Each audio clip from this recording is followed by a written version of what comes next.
Oh, it's very nice. I'll put that right there.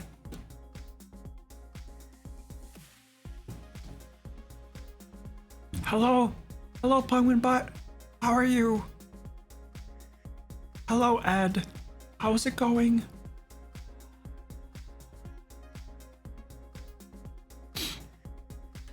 Oh, yeah, I love staycations. Vacations are kind of like work. You know, when I have a vacation with the family, I always have to schedule like, you know, about 2 days after the vacation so that I can actually feel like I had a vacation. Hello, Dan.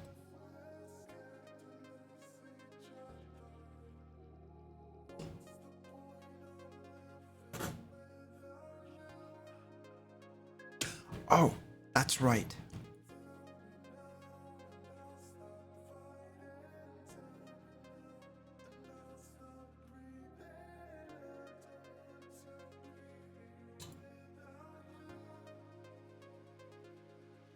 Ooh.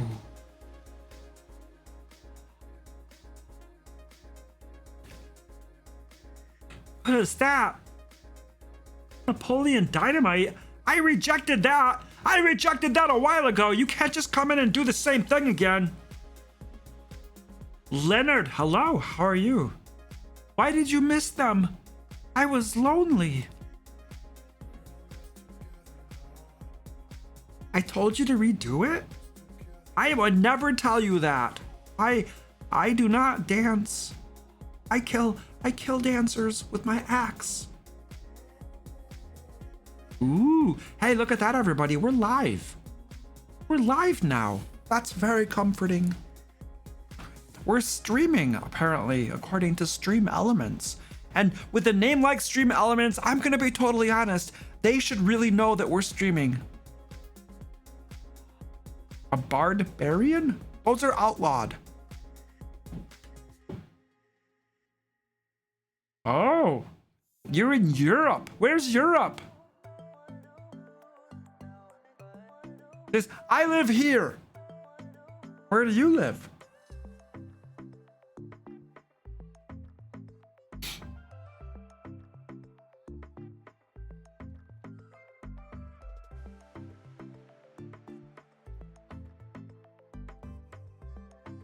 You live on the back?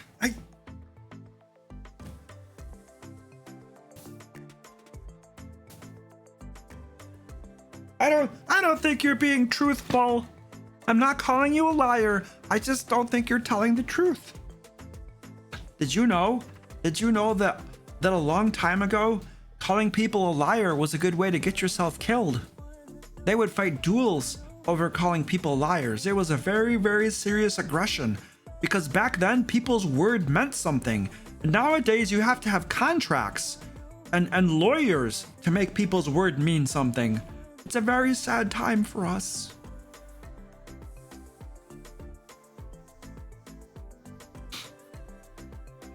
Ooh. I have a question. Ed, can I ask a question? Is that okay? I'd like to ask a question too. Okay, well, this is my question. I forgot. I'm just gonna take somebody else's question and pretend like it was my own, because that seems like something I would do. Oh, the spreadsheet's totally empty. There are no questions in the spreadsheet. How am I supposed to steal somebody's question if there are no questions there? Either people aren't asking enough questions, or my moderators all need to get fired. What's going on here? Ooh, we're gonna punish spammers today. Hello, Hal Jordan, how are you? Wolfpool, it's very good to see you, even though I can't really see you. I can see your name, though. It's a very beautiful name. Hello, Lord Vic, how are you? Nox Bolt Hero, what up? How is it going? Pictus Ethra. Okay, we have a new rule. The 3D printing DM, hello. We have a new rule. Your name needs to be easily pronounceable for me, okay? Because I have a hard time reading. You're lucky we're in 5th edition, because before I wouldn't even know how to read, and then we wouldn't even be able to have a Q&A, okay? I just want you all to know how lucky you are. Yeah. That Wizards gave us 5th edition. Yeah. Hello, Patron. How huggable are you, and do you accept an internet hug?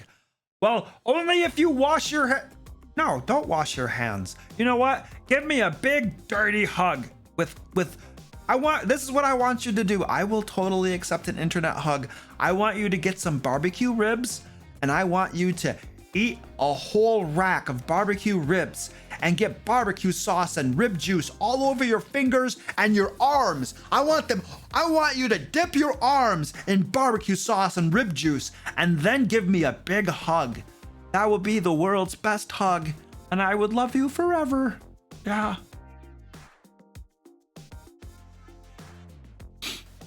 Oh, we have a cat strike and a cat trip. I don't know what those are. Barbecue ribs are the best. Page 13. I don't know what that means. Oh, brisket is very nice too. But brisket's more expensive. And barbecue ribs are cheaper, and they taste better. And brisket you gotta cook for a really long time. Barbecue ribs, you just marinate them and put them on the grill, and it's beautiful. Curious Poe Voltaire, hello. Your name is very long. Mad Dog, hello. 40, what does the 40 mean? Are there 40 of you? No, you can't, all 40 of you. That would be a big stream. I would get nervous if that many people were here. Hello, Aaron Hall, Aaron OHL. You need another vowel in there.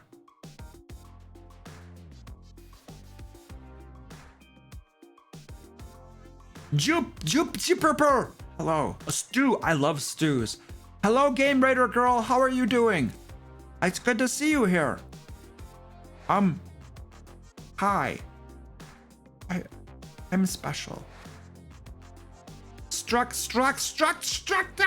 Hello. Just Dustin. What's up?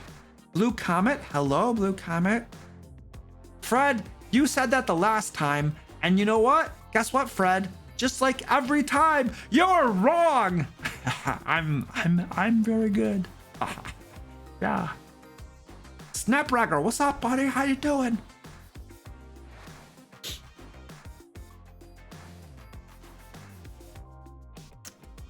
No, I'm not petting the kitty cats today. I pet the kitty cats yesterday. You're gonna have to wait. Don't look at me. I'm not a pile of ribs. Okay. All right, let's start this. Let's start this shindig off, shall we? It's gonna be a very beautiful stream today. Here we go. I don't know where the buttons are. I don't know how to work this. I'm gonna cry. We haven't even started yet. Oh, well, hello, all of you wonderful, beautiful human beings. I am a special guest today on the live stream. We're having a live stream, and I'm the special guest. Okay, so I'm the barbarian, and I'm gonna be answering your questions today. Now, I just want you all to know that I'm not normally a dungeon master, so I'm gonna do my very, very best to answer your questions in a way that is mildly acceptable for you. But I'm probably not gonna give you very good answers, and that's my disclaimer at the very beginning here. Now, everybody else who comes after the disclaimer and doesn't hear it, that's not my fault, because they should have been here when the live stream started. And if they get bad advice and they ruin their Dungeons and Dragons games, that's not really my problem now, is it? You just let them know, okay? That it's their own fault because they were late, and that I can't be held liable in a court of law. I'm not going to jail because they weren't here on time and they took bad advice and then ruined their Dungeons and Dragons games, okay? I just want... What do you want, Squirty Pie? Hi, Squirty Pie. That's Squirty Pie. She's adorable. She follows me around I can't even go to the bathroom without her. She follows me everywhere. She's always following me. And now she's concerned because I got a little upset. I should apologize. I'm sorry I got upset. I didn't mean to yell at you, beautiful, wonderful people here. Anyway, so we're gonna have a live stream. I'm gonna answer your questions and stuff. But the first thing that we have to do is I have to tell you about all of my amazing stuff. Okay, here we go. I am part of a wonderful team who publishes a monthly, well, this is kind of like a magazine almost, but we're just calling it a PDF because we're not that arrogant yet to call it a magazine. And the most magazines in D&D history have failed and gone under. And this is a beautiful, beautiful product that you should all take a look at. It's full of Dungeon Master resources. We have entire 5th edition adventures. Yeah, they're designed by very smart people who know how to write crap. And there's pretty pictures in it. Look, see, pretty pictures, and you can see stat blocks so you can run the game. And what basically this is a very good resource. It's part of a Patron. So I know a guy who knows a guy who has a Patreon. He's called Luke, and he runs a YouTube channel called the DM Lair. And he's really opinionated, and he's pretty, I don't know, I don't like him a whole lot, but he has a Patreon, and you can go support him, and you can get this thing every single month. It has tons of cool crap in it. So you should go take a look at it. And even if you can't read, it has pretty pictures, and that should be enough. Yeah, so go check that out. It's very, very, very good. Thank you. Okay, now I have to put all these people's names up here because they're my patrons, and they're very, very wonderful, amazing people. I love them a whole lot. And there are lots of them, and their names are really small. And I'm really sorry if you can't read them, but it's not my fault, okay? I can only write so big. I gotta get everybody on the same screen. It's really hard. Okay, now the next list that I have here, these are the people's, yes, we had over 50 pages in the last PDF. It's very, very beautiful. It's a beautiful PDF. But you know what we don't have in the PDF? Announcements and advertisements at all. It's just purely full of Dungeon Master resources for you. Okay, now, there we go. This right here, these people in red are really cool. I'm gonna read their names. Okay, 5e Magic Shop, Aruthra, Beoban, Bidabee, Brad A. Bran, see? Is that supposed to be Brian? I think that's supposed to be Brian, and somebody spelled it wrong. What a moron. Somebody needs to learn how to write. Okay, Candice Sora, Chris Y, Bar Wizard. Are we confused? Do we not know how to spell our own name? Dresna, Edward L, Ed R, Eric S, Fallon, Goliath Cleric, Hydra Slayer. There should be a space there. I'm just letting you know. Izzy T, Jacob S, Jake L. Why don't we have last names? Why has everybody just got the L and stuff after their name? What are we trying to be all secretive and protect our secret identities or something? Okay, Jeremy W, Josue S, Kyle S, Karen C, Kevin W, Kezades. Oh, he forgot the last initial. What's the person's last initial? Okay, Kurt Y, Kiriako, Leopold X92. What's that? Are you a spy? Is this your spy name? Lori S, Luke G. I know somebody named Luke. Mad Quad, Michael C, Munlo V, OND, Paul B, Paul R. Oh, there's 2 Pauls? Well, somebody's gonna have to change their name. You can't have 2 Pauls. We're gonna get confused. Penguin Butt. That's funny. Penguin Butt. Published author, Race W, Rachel S, Ramsey M, Robert W, Rock and Roll Joe. Rock and Roll? Ron H, Ryan G. Again, we have 2 Ryans. Somebody's gonna change their name. Sakura, Simon, Snapbragger. Hey, I saw him in chat. Yeah, hi, wave to me. Hi. Sophie M, Son of a Sofa Man, Stetson H, Stephen F, Tactical Tokens. That doesn't sound like a real name. The Old DM, The Pickle. I like pickles. Theta Tag, 3 Zool, Tim Black, Tom, and Tony M. There's a restaurant near my house, or someplace called Tony M's. Yeah, it's always empty. Nobody's ever there. It's a very big restaurant though. I wonder what's going on inside. Tooth and Nail rules, Tyler N, Xavier H, William L. There, I got it. I got it through it. I get a prize. I should get a ribbon for that. That was very difficult for me to do.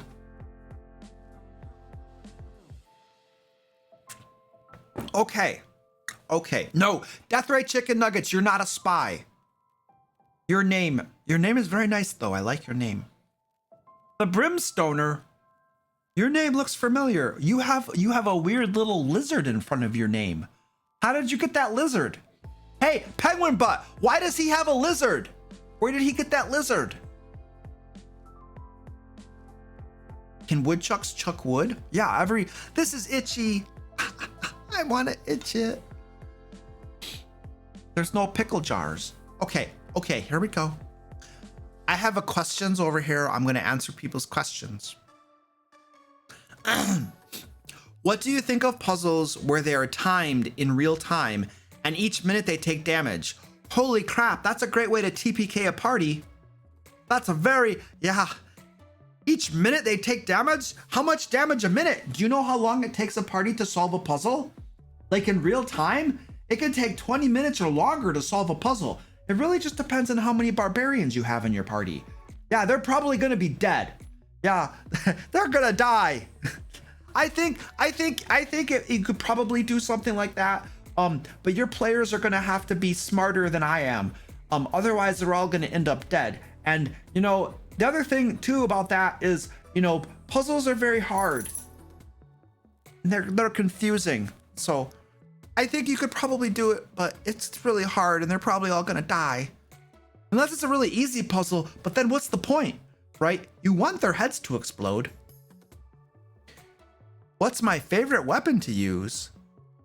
Oh, well, I enjoy using a battle axe, a great axe most of the time, because it has a D12, and because I'm a half orc, because I'm in max, of course, and you always want to play a barbarian half orc. And when I crit, I get to double my I get another extra damage die as a half orc. And you always want to get a D12. You wouldn't want to get a D6. If I were using a greatsword and then I critted as a half orc, I'd only get a D6. Therefore, I use a great axe so that when I crit, I get an extra D12, and that is extra damage. So that's the reason you always play a half orc barbarian and you always use a great axe. That's true. Everybody should do that.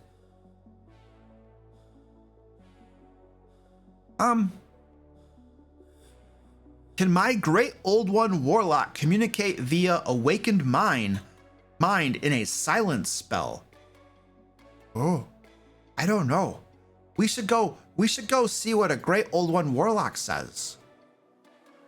I'm gonna share my screen. I don't care. Goodbye.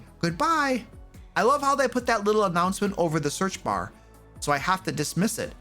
That they're forcing me to read their announcement. That's really sleazy. Okay. Great old one.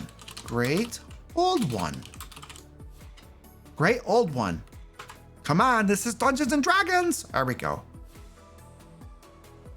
Great old one. Awaken mind. You can telepathically speak to any creature within 30 feet of you. You don't need to share a language with the creature for it to understand your telepathic utterances.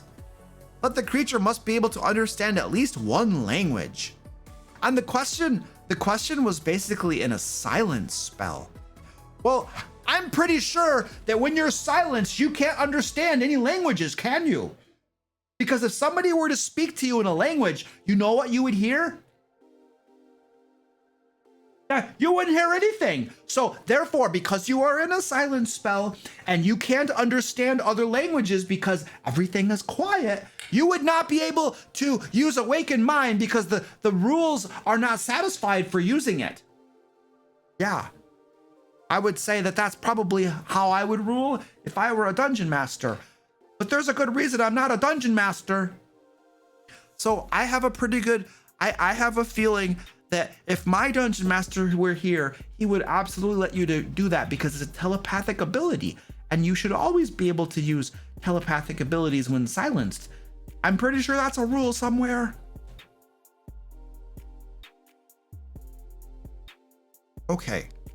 Written language is still language. Ooh. That's a really good point. So you could just pass them a note. Well, hold on. No. Hold on a second. If you're just going to pass them a note, then why are you even going to use awakened mind? I'm calling you out on that. Hold on. Who said that? Nithrius. No, he said sign language. Who talked about written language? Silweran? Okay, listen, I need you to understand something. Like, although you are very correct in what you're saying, I challenge the premise, because if you were writing it down and you were passing them a note, then the silence spell is irrelevant. And then you wouldn't even need to think about awakened mind. In fact, I would go so far to argue that if you were a warlock and you had the Great One as a patron and you were going to pass notes instead of using awakened mind, that you should not have taken the Great Old One as your warlock, because you're missing out on a huge part of your class features. And that's not very smart. So if you're just going to pass notes around, all right, then you don't even need to be a Great Old One warlock. You should have picked something else that was better suited for your note passing. Like one with, I don't know, with Mage Hand or something.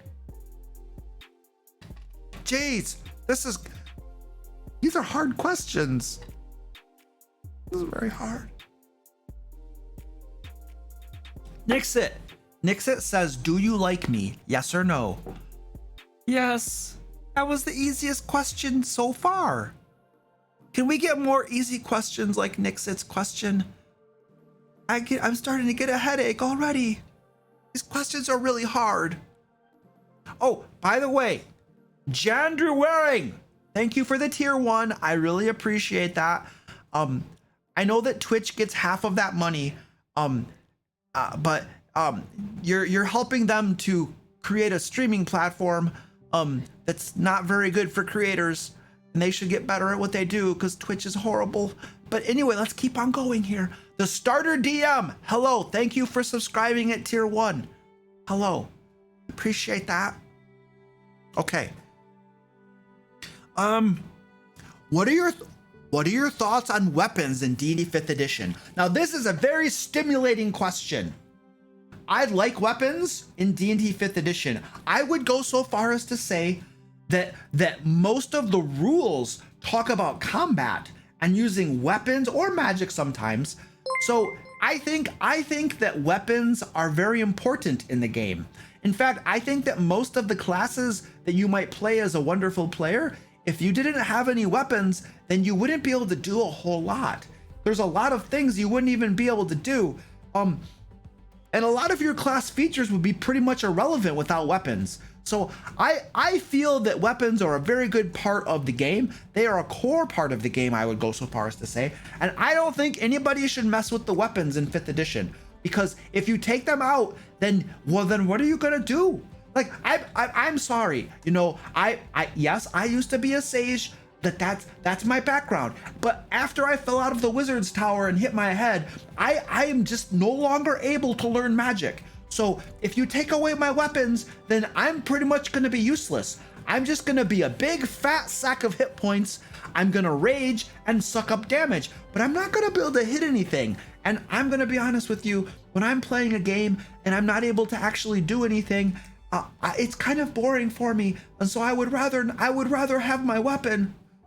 So I have a very strong case, and I'm about to cry too if you try to take my weapon away from me. So I just want you to know.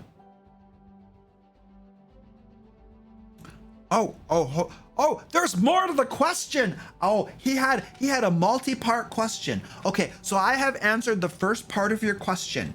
And by the way, there are actually, I think, 3 parts to your question, and we're charging you 3 times as much for your question, because you're breaking the rules of the question. There's supposed to be 1 question, and now you're putting 3 in there. Okay, my penguin butt, charge him 3 times as much, okay? I want you to charge him 3 times as much for that question. And I should have been forewarned that it was a multi-part question too, because now it's all confusing, and now I have to go back and maybe change my first answer. So that's not the way to do questions. Okay, do you feel like only a couple are really ever? Really ever what? Really ever used? Oh, yeah. Yes, I agree. You normally have people using the weapons that do 1d8 damage and then the weapons that do 2d6 damage. Maybe a 1d12. But those are the weapons that get used all the time. So basically, you have long swords, and then you have battle axes, and then you have great axes and great swords, and then longbows. And then if you're a little wussy and you can't pull a longbow, then you get a short bow. And if you're not very smart and you use a shield, then you're just screwed. I don't even know who would use a crossbow. Why would you use a crossbow? Crossbows have a loading property and you can't shoot them as fast. And you get no tangible benefits from a crossbow. So those are pretty dumb. And yeah, so should the weapons be rebalanced? Oh, should they be rebalanced? Well, here's what I think. I think what some people probably want is they want all big weapons to do like 2d6 or 1d12 damage, and then to have the middle weapons all do 1d8 damage, and then have the smaller weapons do 1d6 damage, and then that way everybody can just use the weapons that they want and be happy without having to worry about the damage that the weapons do. And should they be rebalanced? Well, it depends on what your goals are in the game. Like, is your goal to be realistic in the game? Well, then you shouldn't be playing Dungeons and Dragons, because Dungeons and Dragons has studded leather armor, which, by the way, does not even exist. It's ahistorical. It doesn't. Somebody was wearing brigandine. Here's what happened. Mr. Gygax was playing, or maybe it was before Mr. Gygax. They were playing war games, and they saw somebody in brigandine, which was metal armor, and then it had some leather over top of it, so yeah, it had leather over top of it, and it had studs that connected the metal underneath to the leather on top. And they were looking at this and they said, oh, what is this type of armor? Oh, that must be, or they were watching movies where they put people in leather and had like silver studs on them, and they're like, oh, that must be a type of armor. Okay, well then in that case, we're gonna make up a type of armor and we're gonna call it studded leather armor. Oh, so instead of just having leather armor, it has studs in it. And that's gonna give you an extra armor class. Yeah. And they didn't really read their history books or do any investigations whatsoever to realize that it never existed and that it's pretty stupid anyway and doesn't make any sense at all. Yeah, so now we have this stupid category of armor in Dungeons and Dragons that never existed and doesn't make any sense whatsoever. And I have to play with it in my dumb games all the time. And people want to wear studded leather armor. You always have the rogue. What is the rogue wearing? He's wearing studded leather armor. It's ridiculous. Are you kidding me? He's like, what is he? He's wearing nothing. It doesn't exist. He's like walking around naked with nothing on because it doesn't exist. Whereas me, I'm the barbarian. Do you know what I wear? I don't wear anything because I don't need armor. Armor is for wussies who don't know how to actually take a hit. And that's what I think about rebalancing the weapons in 5th edition. Thank you very much.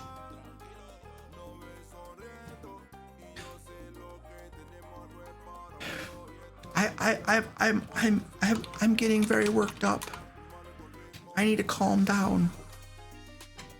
You are very, very welcome. I'm happy to have answered your question. Thank you.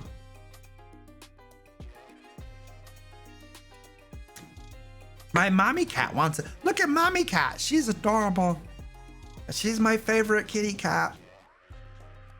Look at her. She's bugging me. She just wants me to give her kisses. I have 2 other cats sitting down here, but they're not on the camera. Okay, what's next? Okay, here we go. Mace or Morningstar? Well, do you know what those weapons were used for? Those weapons were used against knights in heavy armor, and And the whole idea was to crush the armor, or in the case of a morning star, to have the spikes puncture the armor, or just to get purchase. Like the mace, basically the mace had those flanges so that when you struck somebody's armor, it would grip, you know, and it would also those flanges would focus the force all into that little edge so that it would crumple that armor and actually hurt the knight underneath. You know, and so that's the purpose of a mace and the flanges on it. It's physics, you know, where lots of force swinging this thing is all focused into a fine line and it crumples the armor. And the mace as well, it was a similar idea. Instead of the flange crumpling the armor, all of the force from that blow was focused into the fine point of that little pointy thing on the morning star's head, and then that would puncture the armor and hurt the knight. And so here's the thing, maces and morning stars were really developed and used against knights in full armor. So they're actually not very ideal weapons to be using because, you know, historically speaking, most enemies, you know, if you're going around killing commoners, you know, you don't need maces and morning stars. Actually, the best way to kill commoners is probably with a sword. Swords are really, really good. Or spears. Here's the thing, you guys.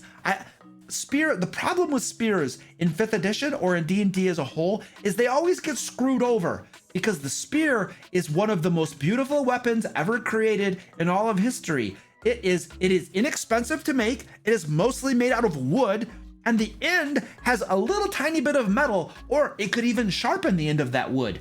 So it's very cheap to make. It has reach, which the rules in 5th edition don't give it reach, and that's really, really stupid. So it's a long weapon, it's very inexpensive to make, and it's easier to learn how to use than a sword, okay? So it's a very, very good weapon that would be used by many, many, many people all over the place, and yet you never see it used in Dungeons and Dragons because the people who made Dungeons and Dragons are, well, they're just kind of dumb and they screwed the spear over. And it's a beautiful weapon that many people should use. And it's just a very good. If you want to kill commoners, the spear, I would recommend going with the spear if you want to just do that sort of thing in your game. You don't need maces or morning stars. Those are made for killing knights in heavy armor. And yeah, that's true. Okay. I think I answered that question. Okay.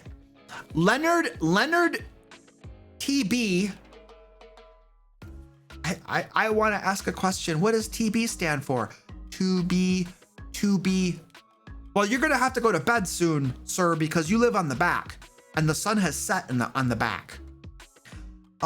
When it comes to leveling up, is it better to level the party up immediately after they reached a milestone, or after a rest? How do you handle leveling up? Or is it the poof, you are now level 7? No, he did another multi-part question. Penguin butt. Why are you not stopping the multi-part questions? They're confusing me. Okay, Penguin butt, we're gonna have a conversation after this. And it's gonna be a very pleasant conversation. Pick it up with Luke? I don't know who this Luke person is, but I'm gonna have to talk with him with my axe. Okay. When it comes to leveling up, is it better to level the party up immediately after they reach a milestone or after a rest? Well, yeah, so this is just a pure game mechanic. So it doesn't really matter how you do it. It could just be poof, you're the next level, and that could happen in the middle of a dungeon or something. I can tell you that my dungeon master doesn't do it that way though. The way my dungeon master makes you have to take a downtime, like an entire week of, you could still do stuff, but it takes a week for you to level up. So once you're ready to level, then you have to go do a downtime for a whole week. And then when that week is over, then you level up. And that's how he does it, and there's very good reasons for that. Part of the reason is that, you know, you have to get back to town and you have to, like, you know, think about all of your experiences and let them saturate your being, you know, and then maybe you get training and stuff like that, you know, and all of this kind of stuff. And then that helps explain, you know, how you're actually gaining a level. And part of it too, part of the reason also is to force players to take downtime. I know this sounds weird, but here's the thing, like, lots of players want to take downtime. There's stuff that they want to pursue, things that they want to do, like scribing spell scrolls or doing research on the big bad. There's lots of downtime activities that players want to do, but here's the thing, a lot of times they feel like they can't. And they feel like they can't because the Dungeon Master has, in his infinite wisdom, rolled out all of these plot hooks. And the players feel like, oh no, we have to go to the next adventure. We have to go do this thing. We have to go do that thing. And if we don't go do that thing, then horrible stuff will happen and we'll all die. Well, we're probably not gonna die because the D&D 5th edition death mechanic is really wussy and it's almost impossible to die. So we're probably not gonna die, but everybody in the whole world is gonna die. Because they don't have to follow the D&D death mechanic. Only we do because we're superheroes. We're special people. So anyway, we feel this pressure to never be able to take downtime activities and never be able to do that. You know, because there's lots of cool things that you can do. Like, for instance, I have this lady friend that I wanted to go talk to, but we're always adventuring. And so during my downtime, maybe I go talk with her a little bit, you know, or I go back to the wizard who was my mentor and I talk with him a little bit, you know, or things like that. But so in order, basically what our Dungeon Master does in order to give us the opportunity to do these things that we want to do without the pressure of having to go to the next adventure, in order to level up, we are forced to take downtime. And it sounds like a bad thing, like, oh no, he's forcing you to do it. Oh no, but it's actually for our benefit. It's kind of like, you know, anybody who has kids, like you have children, you know, the little tiny ones that are really wussy and they always crying and stuff like that, those ones. So anybody who has kids, you understand that if you let them choose what they're going to eat, they're going to eat garbage all day long. And so you have to make them, you have to force them to eat barbecue ribs, because if you don't make them eat the barbecue ribs, they're gonna eat stuff like, I don't know, spinach and broccoli and stuff like that. And you can't have children making their own decisions about what they're gonna do. Sometimes the responsible adult has to put their foot down and make them eat barbecue ribs because we know that it's in their best interest to do so. So I think of players kind of like little children who won't eat their barbecue ribs. They want to eat the ribs, but they're afraid to, and they'd rather eat broccoli and spinach. And so as a dungeon master, you kind of got to give them that downtime so they can do that stuff they want to do. And then at the end of the downtime, they're magically level, well, whatever the level is, they're magically that level. Yeah. And then they're leveled up, and it's very, very beautiful. How do you handle leveling up? I answered the second part of your question in the first part. Thank you. Or is it poof, you are now level 7? I answered the third part of your question in the first part. Thank you. It's very, very good. Whoa, what is going on here? Oh. There we go. What is the biggest monster you would wrestle with? I like kitty cats. Do you use magic? No. How much claw damage do you take from scratching your nose? I don't scratch my nose. I have war paint on. If someone cuts me off in traffic, should I enter a berserk rage or not? Yes. Flip their car over. These are the good questions. They're so easy. What is your most memorable experience in combat? Oh, well, there was this one time. I forgot. Sorry. I'll try to tell you when I remember. What is your favorite warlock patron? I don't have a warlock patron. I'm a barbarian. I will reference you to the player handbook where it talks about barbarians, and you will kindly note that there is no reference of patrons and warlocks in the barbarian section of the player handbook. So your question, is grossly inappropriate, and you should feel bad. Yeah. How should I go about when players want to make their own unique weapons? Well, I don't know. Can they make? Well, here's the thing. You know, here's the problem with players wanting to make their own unique weapons. You know exactly what they're gonna do. They're gonna do what I do. I'm gonna come up with a unique weapon that is way overpowered. It's gonna be like 2d12 damage, and it's gonna be magical, and it's gonna have a massive plus modifier on it, and it's gonna have a whole bunch of magical properties on it, and it's gonna be crazy overpowered. Yeah, and you said yes to me, and so it's your fault for allowing it in the game. So there you go. So I think what you should actually do, if players want to make their own unique weapons, is you need to have discernment. I know that's a big word, and I'm learning it myself, but you got to make sure that you don't allow stupid, crazy, overpowered stuff in the game, because that's kind of what players like to do. You know we do. So yeah, you need to not do, yeah. So what I would recommend doing is coming up with a system. If you want this to be part of your game, develop a system, or go out and find one that already exists that somebody else with a very big head made, and then you can use that system in your game. And then there are rules around what they're able to do and what they're not able to do, right? And then that's gonna work. That's gonna be a lot more satisfying for everybody. Except for the one player who wants to be super overpowered crazy and is gonna yell at you because you won't let him be super overpowered crazy and ruin your game. But you're always gonna have players like that, and the best thing to do is just show them who's boss. Yeah.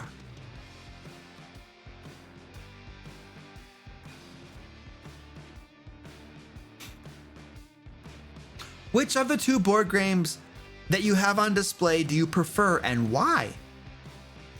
Legend of Drizzt is one of them. Oh, the other one is Wrath of Ashardalon. I have never played either of those games ever at all. I started reading the instructions once for one of them, but never got very far. And I really just bought those board games for the miniatures that are inside them. That's really there's a fuzzy thing flying around in front of my... There's fuzzy things flying around. There's more of them. Why are these fuzzy things flying around? Somebody needs to dust down here. It's very dusty. And I got little fuzzy things flying around in the air. And I can see them really well because I have all these bright lights shining at me. So I've never actually played either of those board games, so I don't know which one I would prefer. Yeah.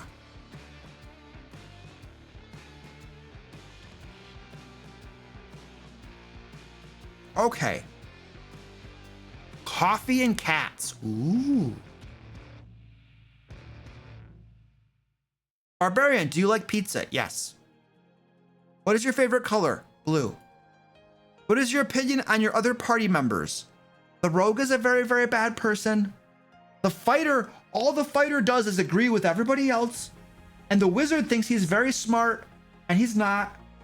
And the druid serves no practical purpose whatsoever at all. He just sits there and pets his cat and then says stupid stuff all the time. And the dungeon master, he's very, very handsome, but he doesn't know how to run D&D. I think that I'm probably gonna have to take over the entire group because everybody else is pretty much incompetent. Gary the Intern. Everybody loves Gary the Intern. That's my thoughts on Gary the Intern. I really need to use the bathroom.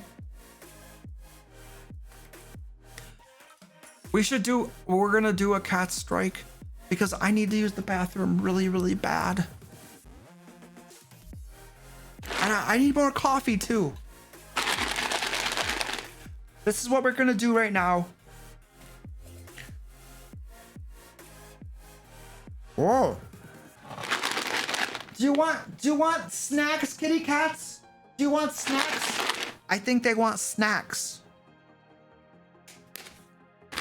Yeah, I'm gonna get coffee too. Wait, there's still coffee in the cup? There, it's gone. Come here, kitty cats. Come here, kitty cats. We have food. We have food.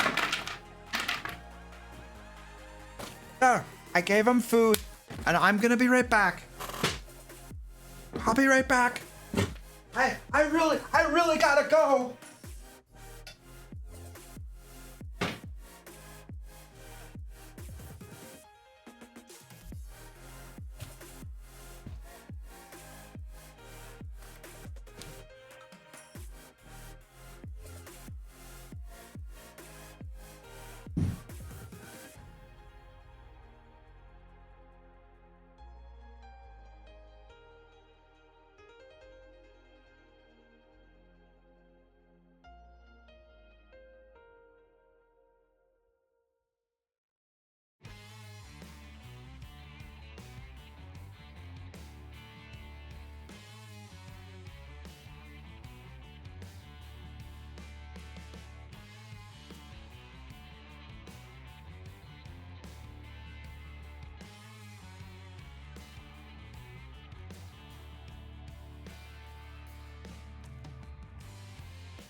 Wow, they ate that really fast. I have a headache.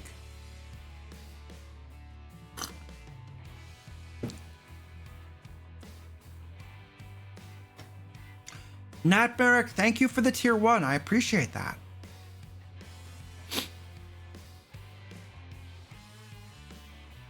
Oh, he's going in the box. Look at that. There he goes. Orange just went into the box. He's getting kitty treats out of the box, everybody. Do you see that? Look at that. Can you see him? Oh, Squeaky's trying to steal. Oh no. Oh, he just pushed Orange out of the box. Look at his big fat butt. He can't even get in there. Look how fat he is. He's gonna tip that box over. He couldn't even jump in there.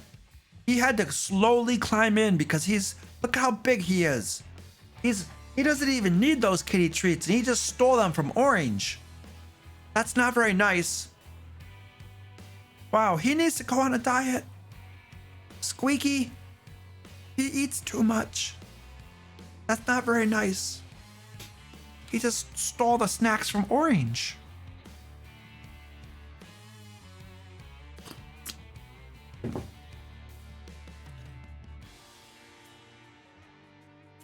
Oh, hello, Lori S. How are you doing?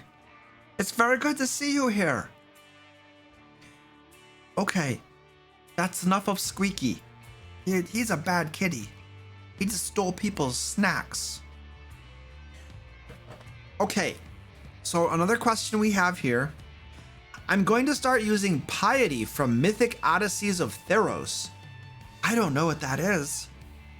But some of my players don't have a relationship with a god. Should I do something similar with Renown to not let some people with nothing? What do you recommend me to do?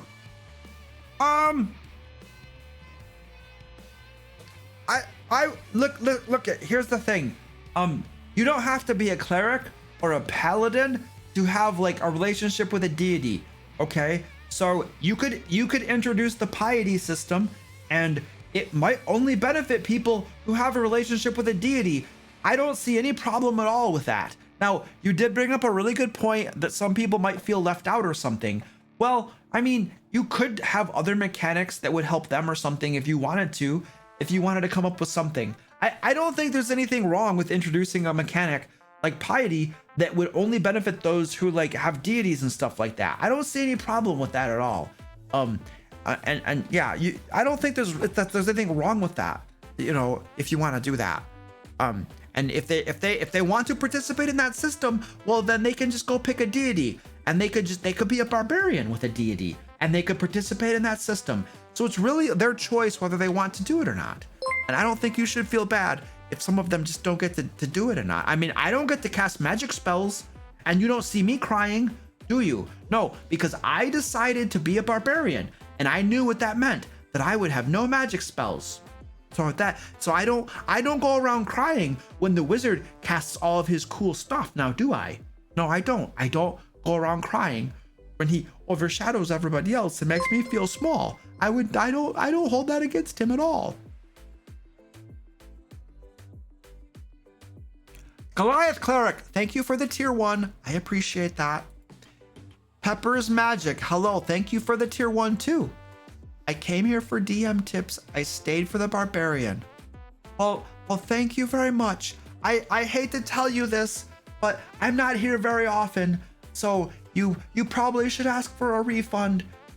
I know that I'm very, very cool, but I don't come on very often. I'm a special guest. Yeah, I'm very, very special.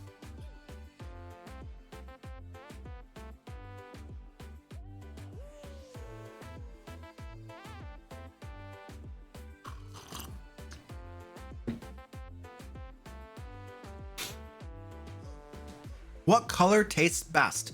Well, I can tell you right now that blue does not taste good. Blue tastes very, very bad. I know because sometimes when I do my paint here, I get blue in my mustache, and then I lick, and sometimes I even do this. I can get my tongue almost all the way in my nose. Yeah, that doesn't taste good. That tastes really bad. Don't eat blue. Blue is a very bad color. Now, this right here is orange.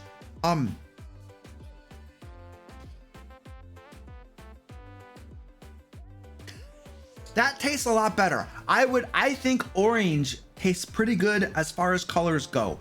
So I would say stay away from blue and then eat orange. And here's the great thing, because they're on opposite sides of the color wheel, we can make a very educated hypothesis right now that if you look at the color wheel, all of the colors that are closest to blue are going to taste the worst. And the closer you get to orange, which they're opposite colors on the color wheel. What are they called? They're called, I don't know what the name is. I'm not that smart. And so the farther you get away from blue and the closer you get to orange, then it's gonna taste better and better. So I would definitely eat anything that's similar to orange. Like if it were like red or pink or something, like, I don't know, lava is red, I think that's probably gonna taste pretty good. But I definitely stay away from like blue stuff. It's not very good at all.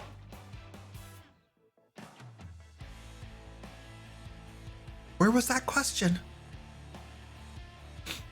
I can't find that question. I was gonna mark it off. Orange ribs? Oh. Yes, barbecue ribs are sometimes they have a slight reddish orange tint to them after you barbecue them. Yeah, so those would taste really, really good. That's a very good point. Pink tastes pretty good? Okay, I do need to get some crayons. You know what we could do? If I could find some crayons, we could just on stream. You know they have those boxes of like 100 and they have like hundreds of crayons in a box. We could lie them out on my desk, and then we could just do a taste test on stream where we just go through and we take a nibble out of every crayon and see which ones taste the best. I just don't have any crayons. Otherwise, we would totally be doing that right now.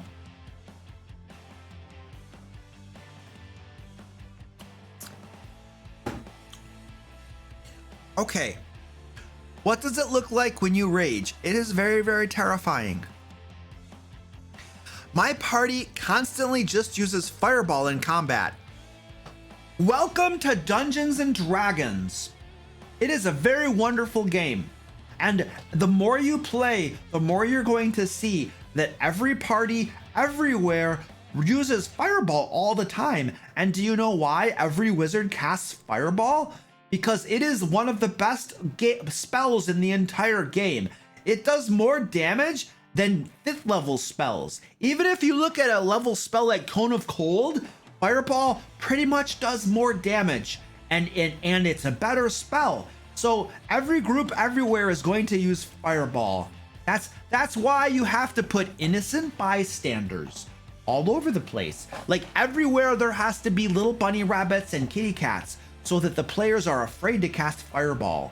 And yeah, and you know, I knew a guy once who he was a sorcerer and he didn't take fireball. And everybody at the gaming table was constantly making fun of him because he didn't take fireball. And he wasn't trying to make some dramatic point about how I'm not taking fireball because I'm above fireball or anything. He just, all he wanted to do, but he just forgot. He forgot to take fireball.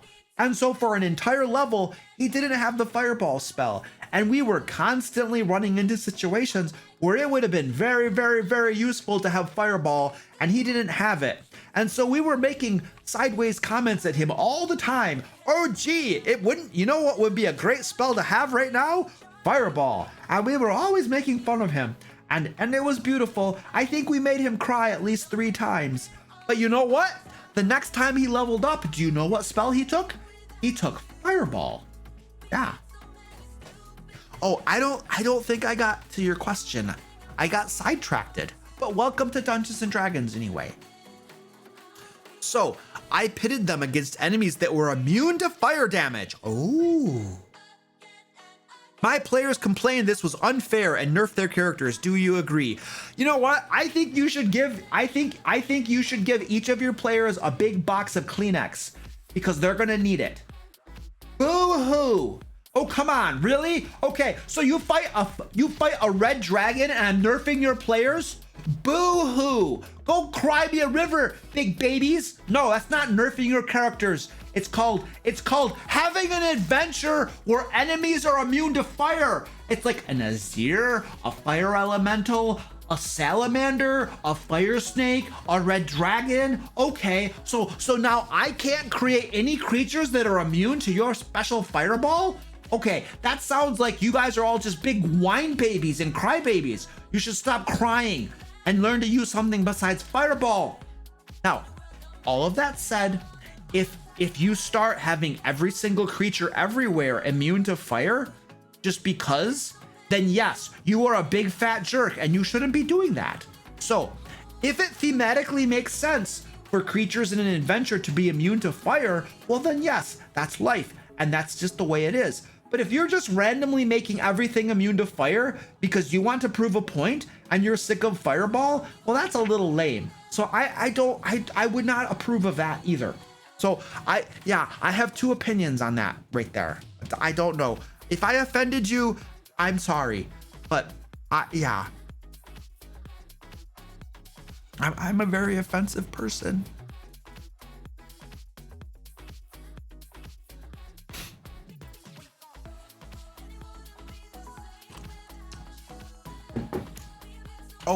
Oh, do we have any redemptions?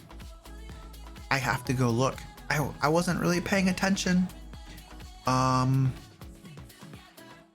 Here we are.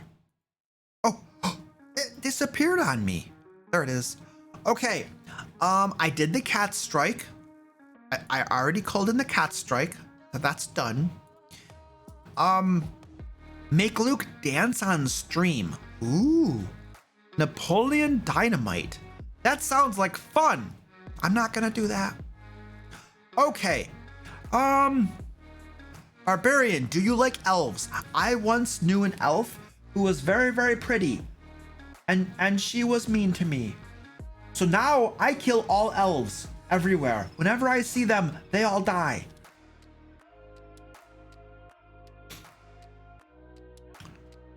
What is the strongest insect monster you would be scared to fight? I think red dragons are very, very bad.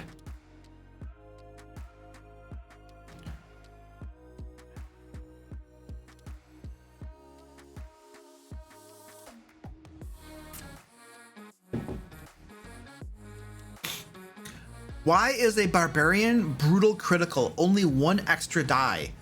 So 3d6 for a greatsword, while a fighter getting a critical with a greatsword gets double the dice, or 4d6. That's not the way that works. That's not even how that works. Okay? That's not how that works. That's incorrect.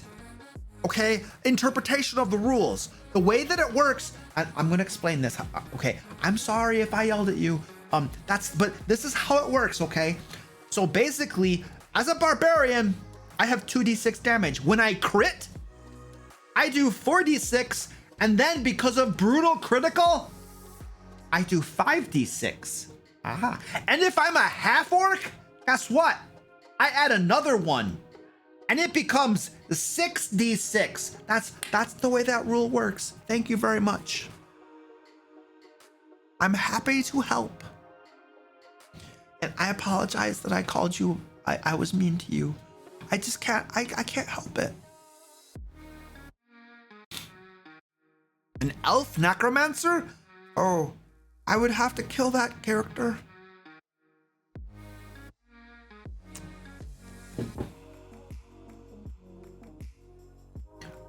What is the origin or meaning of your war paint? Well, I would get all of my paint out and I would paint stuff on my face. I would do lots of designs on my face. And it was really hard. Like, I'd have to look in a mirror and I would try to do it, and it would, I don't know. It was a lot of work. And then one day I was like, hey. And then I was like, that's a lot easier just to do that and put war paint on my face. And so I started doing it that way. And it's a lot easier. It's like you already have the stencil built into your body, you know, and it doesn't require any artistic talent whatsoever. You just dunk and slap, and then your war paint is done. You know, it's a very good technique. I would recommend anybody to use that technique for their war paint. Uh-oh, I touched my nose. I have to be very careful.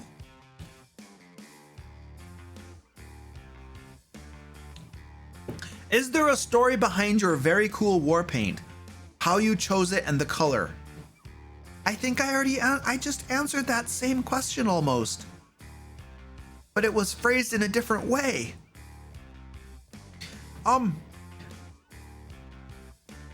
I like blue. I chose blue because blue contrasts very good with the human pigment in your face. Like, my face is kind of yellowish and blue contrasts very well with it. It's the same reason that I have blue in the background, because blue contrasts very well with the skin color of my face, because I'm an orange person, right? And it's good. They're on opposite sides of the color wheel, which means that because I'm orange, I probably taste very good. Which is why I don't give out my address to anybody, because I would be afraid of becoming a giant pork chop for somebody's grill with barbecue sauce on it. And that's terrifying to me. I really want to be the one eating the pork chops around here. Nobody needs to eat this pork chop. Thank you.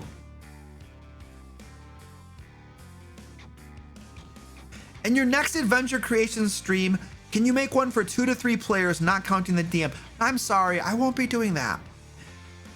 Here's the thing, when I create resources for people, I like to make the resources as widely usable as possible.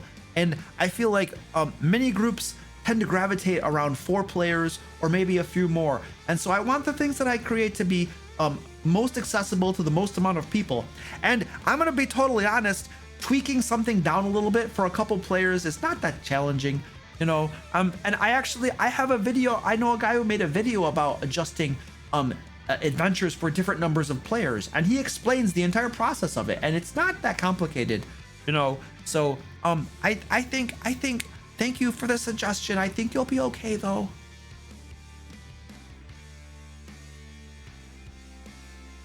Barbecue Barbarian. Well, my players are going to be fighting against a dragon next session. You're gonna die. Okay, next question. How do you handle the failure states in a one-shot so that failure still keeps the one-shot going? For example, a social encounter early in the one-shot. Oh, okay, so you wanna basically kind of sleaze it a little bit. Keep it on rails, so that they can't die or they can't fail. Well, that makes the whole game unsatisfying. Like, why? I don't know that you would want to do that. I think that if they die, they die. Yeah. If I were running a one shot and they died in the first hour, I think I would just go to bed early that night. Yeah, and they should have probably been a little bit smarter. Just because you're running a one shot doesn't mean you're guaranteed to get to the end. It doesn't mean you're going to live, and it doesn't mean you're going to even beat the final bad guy.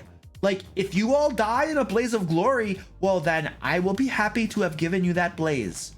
So if you basically want to make your one shot safe so that they can't fail, well then you need to build it that way so that they can't fail. And you need to fudge things and cover them over so that they keep on going. I mean, we know how to do that sort of stuff.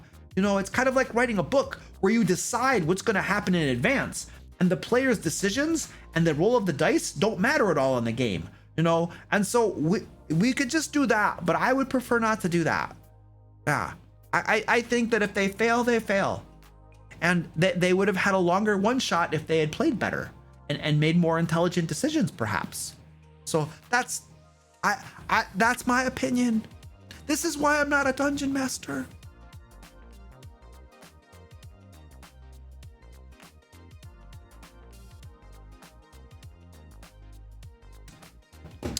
What's the most memorable way a new player has been introduced? For me, it was our satyr caused an avalanche and we were on the mountain. I don't really care for memorable player introductions. I really just want to play the game. I just want to play the game. So, yeah, I don't really remember player introductions a whole lot. It's not that big of a deal, folks. I mean, players come and they go, and their characters, they come and they die, or they get bored and they roll up new ones. It's not that big of a deal. I think you just get them introduced as quickly as possible, and then you play the game. You want to know what the fun part of the game is? Playing the game. Over the long term, it's not so much how you started playing the game. You're always going to remember how you ended, perhaps, when nobody's schedule aligned and it fizzled out and died, or something like that. But I don't really care too much about introductions. It's not that big of a deal, and making them, I think we get too worried about making introductions memorable. It's like, are we running a show? Are we creating a television miniseries with millions of people who watch it? Is that what we're doing? Are we creating a D&D show for people's entertainment value? Well, I think we're probably playing a game, right? So I don't really care about introductions. It's a lot more fun to have them die than to have them come to the game. Yeah. Are you good at arm wrestling? No, I hurt my elbow. Wow, it's a lot of questions. The only thing worse than epic intros or epic backstories. I dislike long backstories. They're very hard to read. I've had players give me super long backstories, and I would really appreciate a backstory that's limited to 1 page. Just 1 page, that's it. Now, if you feel the need to write longer than that to satisfy your own creative desires, that's perfectly fine. You write as much as you want, but then when you're done, you summarize it into 1 page, and that's all I really need to do my job. Yeah. So yeah, I agree. Super long backstories, it's like, okay, that's your backstory. That's what happened before you became an adventurer, and now you're an adventurer. So that's all nice and dandy, and it's really cool, and I hope it helps inform your role playing, right? But you're now who you are, not who you once were. Yeah. What is your favorite dice, barbarian, and why is the D12? I like the D4 because it doesn't roll. You can just drop it and it stays where you drop it. Yeah. Is your dragon mug made from actual dragon?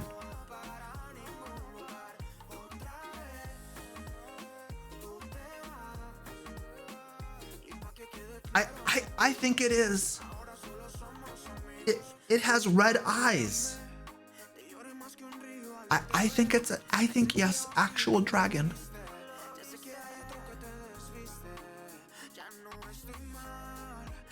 Can you make a barbarian adventure log coloring book? That sounds like a lot of work. I'm gonna have to go with no. How do you feel about the druid copying your face paint but in green? Well, that's the exact reason why the druid's going to die in a future. Oh, I'm sorry, I wasn't supposed to say that. I have no comment.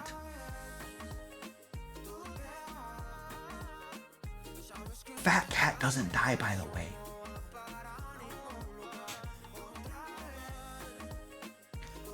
During your rest, what is your favorite snack? I like pork chops and barbecued ribs. What spoilers? What are you guys talking about? I don't remember any spoilers. Oh yes, the old man commoner. Well, I can tell you that the old man commoner, he's probably gonna come back, and I think we might have him be the dungeon master because he's really pedantic. I don't even know what that word means. Let's look up that word. I'm gonna look up the word pedantic. Pedantic. Ooh, it's even spelled like it sounds. Pedantic is an insulting word used to describe someone who annoys others by correcting small errors. Okay, I that's the wizard. The wizard is pedantic then. Caring too much about minor details or emphasizing their own expertise, especially in some narrow or boring subject matter. Yeah, that's gonna be the wizard. Oh dear. I just realized that Dungeons and Dragons players and people can probably all be termed pedantic because we have expertise in a very narrow subject matter. Now, I would say that it's not boring, but it is a very narrow subject matter. So I think everybody here is pedantic, including me. And I'm sorry. It's an insulting word. I just insulted everybody. Sorry. Yeah, the wizard is definitely pedantic. I didn't know what pedantic meant, but I looked it up.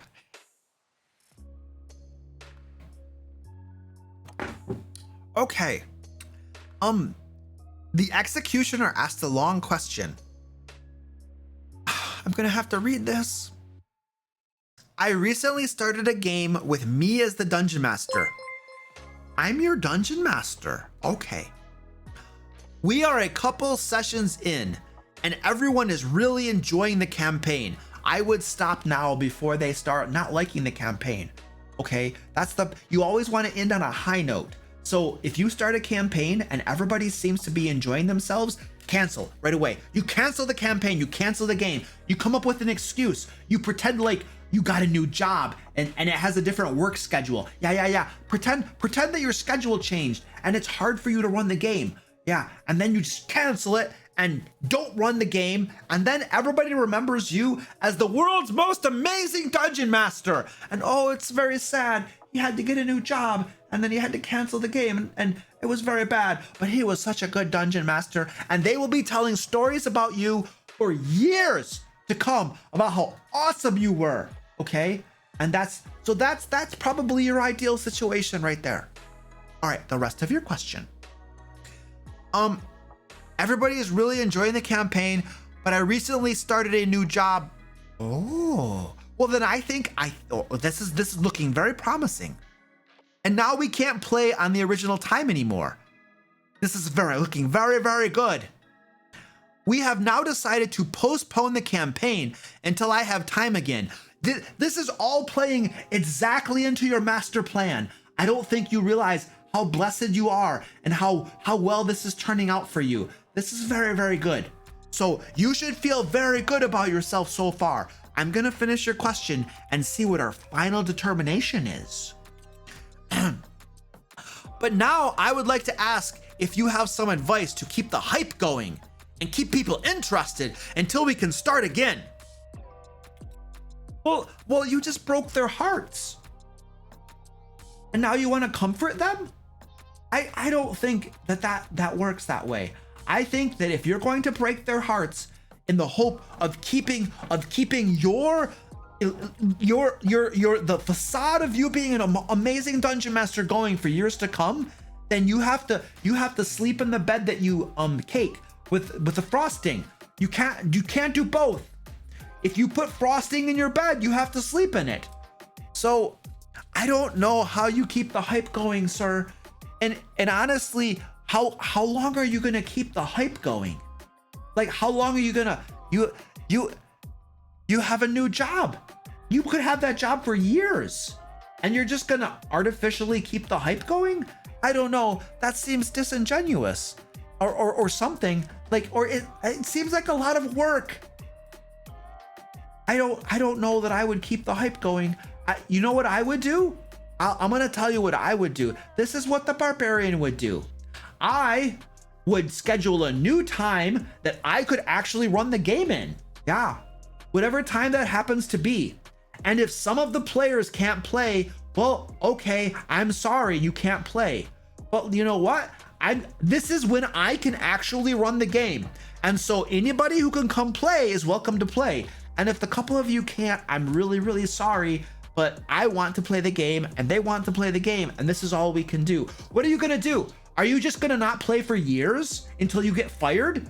So that because the schedules don't all align? We have to live in a world of realism here, okay? Now, yes, a couple people might miss out on D&D because you got a new job, but you know what? You knew that was gonna happen because you said yes to the new job. You prioritized your job and your career and your family's livelihood over Dungeons and Dragons. And because you made that decision, now you're gonna have to eat the frosting that you spread on your bed, okay? Which means that a couple players are probably not gonna get to play in your game. But that's because you prioritized making money over playing D&D. And now you're gonna break the hearts of a couple players. But you know what? That's okay. You have to steel yourself. You have to be a bigger person and be okay with them crying every night before they go to bed and weeping in the corner and feeling really horrible about themselves. But that's okay. Now, but then the two other players that can make the game session, then they keep on playing with you, and you can go find new players to come play with you too. And I think this is really the happy world, because I'm spitting all over the place. Because really, you make a new game at a new time, you keep on playing Dungeons and Dragons for a couple of the players, you guys are all having fun, and then the other two players who are crying themselves to sleep every night, well, they get to tell stories for the rest of their lives about how awesome a dungeon master you were before they learned. So yeah, I think you're in a very good spot, sir, and you should probably keep on doing that. Now, the only concern that I have, the only real problem I have with that approach is that someday you might get fired, and then what if you can run D&D for them again? That would be a problem. So you might want to not get fired. I would try to keep that job for the rest of your life. That would be my advice to you. So instead of reading Dungeons and Dragons books at work when you should be working, you're probably going to need to start working. It's very sad, but I think that's probably the best course of advice for you. Yeah.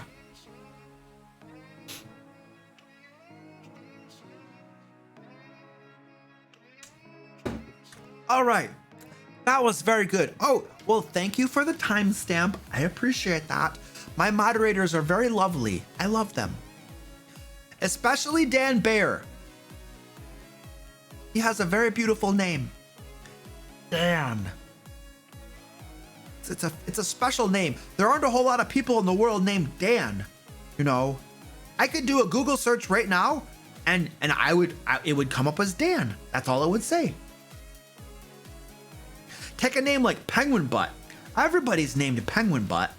There are penguin butts all over the place. Everywhere you look, if you travel to certain parts of the world, all you see are penguin butts. Like if you go to the South Pole where Santa Claus lives, you know, then all you're going to see are penguin butts. It's very sad. It's like she stole that name from all of the penguin butts everywhere. I think that's irresponsible.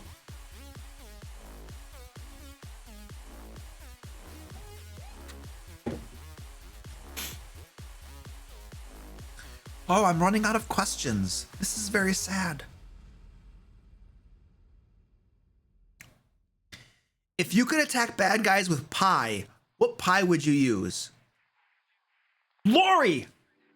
What's wrong with you? Why would you waste good pie on bad guys? Listen, you need to listen to me right now. We're gonna have a heart-to-heart right now, okay? Now, I understand that you're a very nice person, okay? And I appreciate your being a patron and sending me money so I can buy food for my cats. But I'm gonna tell you right now that if you go around wasting pies on bad guys, I will find you. And it won't be pretty. I will make you eat pie. Yeah, I will bring you a pie and make you eat it.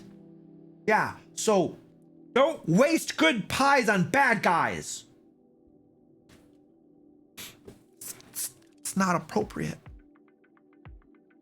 Thank you.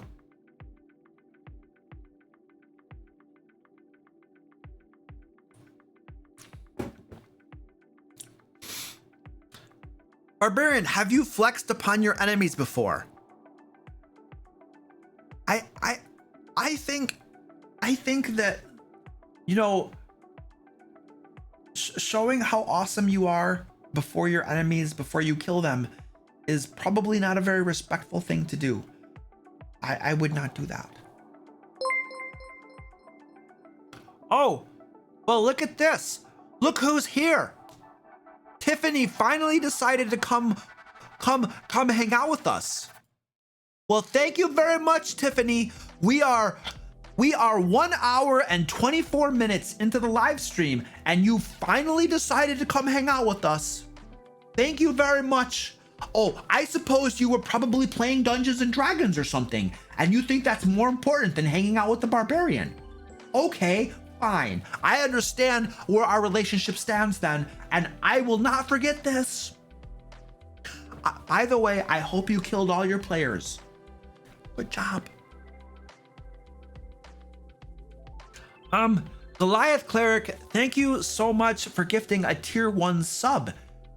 That's very appreciated. You just made somebody very, very happy.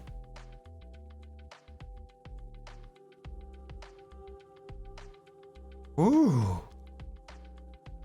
Luke isn't home right now. Please address all comments to the barbarian. Yeah, that's me. I'm the barbarian. Ooh, Penguin Butt says she's gonna start timing people out for spam. Ooh. Hey, can someone time Penguin Butt out for stealing that name from all penguin butts everywhere? You're a hypocrite. You're gonna time other people out, and you're offensive. It's not very nice. Well, we're gonna fix that. Ooh, look at this. Tiffany's giving out hugs, and Ed just gave her hugs. Everybody's hugging everybody. That's very happy. Ooh.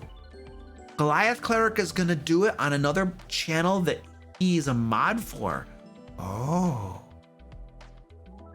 Stephanie says, Barbarian, why are you being mean to Penguin Butt? I like Penguin Butt. I'm not being mean to her. Penguin Butt, you're my favoriteest penguin ever. I just want you to know. And I'm not, Stephanie, I'm not being mean to her. She's a very good penguin. All I'm saying is that she stole someone's name. And that's not very nice. See, thank you, Penguin Bot. I love you too. See, we're all happy here. Stephanie, Stephanie is sowing dissension among the ranks. I understand now. Stephanie, Dan, you need to go talk to Stephanie. Tell her to stop. She is trying to mutiny. She's trying to get everybody to mutiny. I figured it out. We're gonna have a rage hug. I like it. That's very, very good. What happened to the old man commoner? I don't know. I think he's looking for his cocol. Está buscando su cocol. I don't know where he's gonna find it. So do you only kill half-elves? I do not discriminate against different races. I kill them all. If you are a half-elf, I will kill you. An elf, I will kill you. A halfling, I will cut you in half again. A gnome, I will kill you. An orc, I will kill you. A barbarian, that's not a race. A druid, a dragon, I will kill you. A beholder, I will kill you. An arakakra, I will kill you. What else do we have? A beak axe, I will kill you. An ape, I will kill you. A black bear, I will kill you. A kitty cat.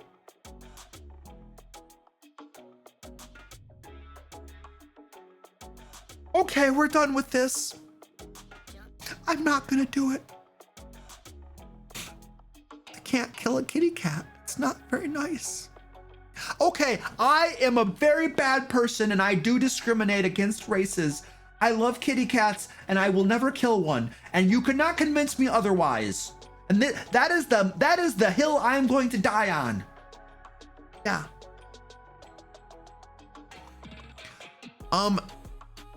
Lori asks a question.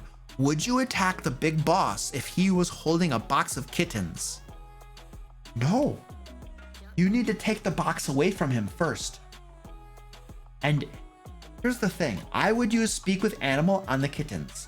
And I would talk with the kittens and I would ask them, has this big mean person been abusing you or has he been nice to you? And if the kittens tell me that the big boss guy has been being very nice to them, then I would totally spare the big boss's life. I would let him go. Even if he was gonna murder other people, I would let him go because he was nice to the little kitty cats in the box. And that's really all that matters. Human lives and elves and dwarves, nobody cares about all these stupid people, all right? If the kitty cats were treated properly, then that big bad deserves to live. And that's really, and I would probably give him his kitty cats back because he loves them very much.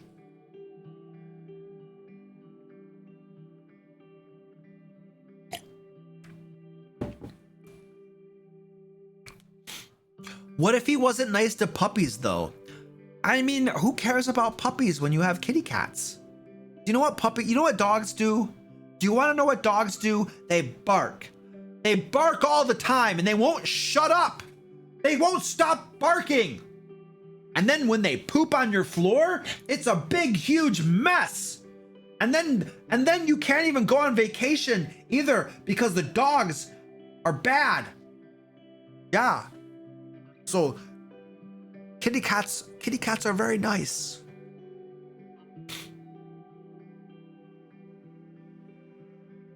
Squeaky, hello Squeaky. I love kitty cats. My wife wants to get a dog. She wants to get a little tiny chihuahua. And I keep telling her, you can't get a chihuahua because we have 7 cats and they will eat your chihuahua. Yeah, so you can't get it. So far, no chihuahua.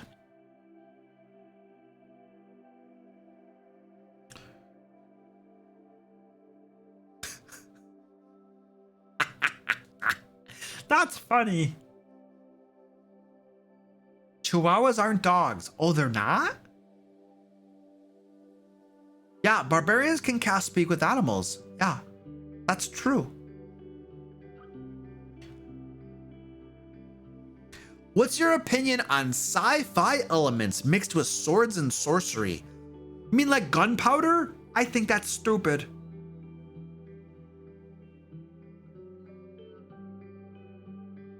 I have very eloquent opinions. What is your favorite D&D experience ever? Oh, that makes me think. I don't like questions that make me think. What are some pros and cons that you have come across when allowing firearms? I have never allowed firearms. Ever. Ever. Hello, welcome to Dungeons and Dragons. In my game, we are playing Dungeons and Dragons. It is a medieval fantasy game with swords and sorcery, where we do not have firearms. It is a very, very hard line that I have drawn in all of my games. There are not firearms. There will never be firearms. You will not have firearms. You will not invent firearms. They will not magically be invented. You will not use your 21st century experience as a person and retroactively have your character in the game invent fire powder in the space of 5 minutes, because that's not how it works. So there's never going to be any firearms in my games. Thank you. Have a nice day. One of the big problems with things like fire powder and stuff, or gunpowder and firearms and stuff, is that players will come into the game and they're going to be like, oh, there's gunpowder. Okay. And then they start inventing things to do with it, like grenades that took hundreds of years to create and perfect. And they create them like that because that's called metagaming. Yeah. And it's very annoying.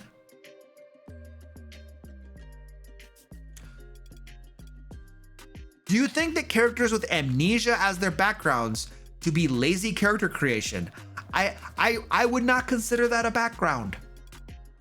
That is basically, oh, hello, I don't have an inclination to write a backstory, so I'm just gonna take this big piece of paper and I'm gonna write, I have amnesia. Ah. And Mr. Dungeon Master, it's now your job to help me discover myself. Oh, well, isn't that a unique butterfly right there?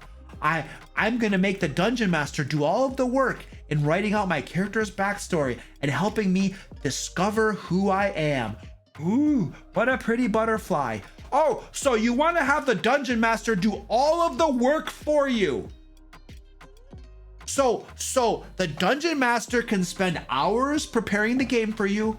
They can come to the game and they can run the game for you too. And they can also write out your character's backstory because you wrote amnesia. You sound like a very, very bad person, and I don't know why you would treat another human being that way.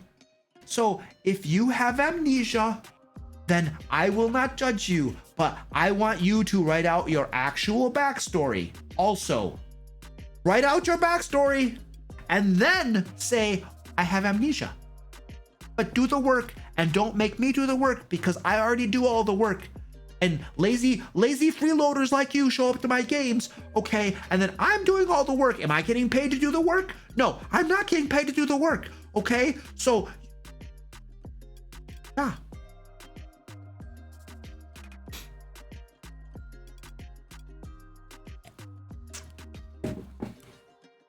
Coffee is good. Oh, to make it worse, when you do the work, they'll get mad because you didn't stay true to their vision for their character. Well, they're morons and they should have written down the vision for their character. What they think they're going to do? You're going to read their minds? Hello? Do I look like a great old one warlock to you? No, I am a barbarian. And the only way for me to read your mind is to take my axe and split your head open and then eat your brains. And I'm not going to eat your brains today. I might eat them tomorrow, but I'm not eating them today. So since I'm not eating them today, you need to tell me what your vision for your character is. and put that in your backstory so that I'm not screwing it up. So sorry to screw up your pretty little butterfly. Thank you. Have a nice day. Have you brought honor to your ancestors today? No. That was an easy question. Omega Dicing, I love you too. Your name is very easy to pronounce, and I appreciate that. There are other people here whose names are very hard to pronounce, and it makes me sad. How long is the waiting list for the Ancient Dragon campaign? I think it's full.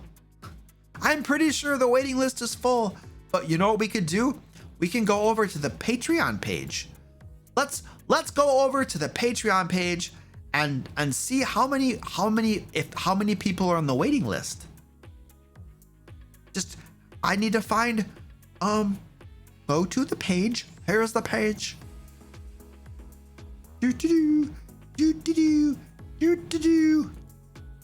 Oh. Okay.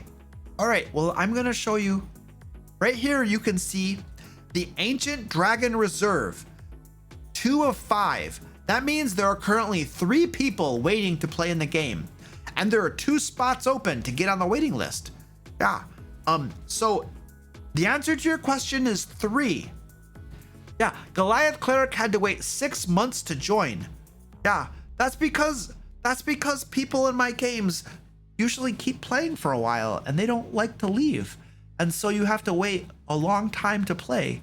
And I'm very, very sorry, but there's only one of me. And yeah. So I'm sorry, Goliath Cleric. And I'm doing my very best to chop off your other arm. Also, I want you to know, because I want you to feel special. And apparently not having arms makes people feel special. So I'm just gonna chop the other one off. And then, yeah. Probably have the dragon bite it off.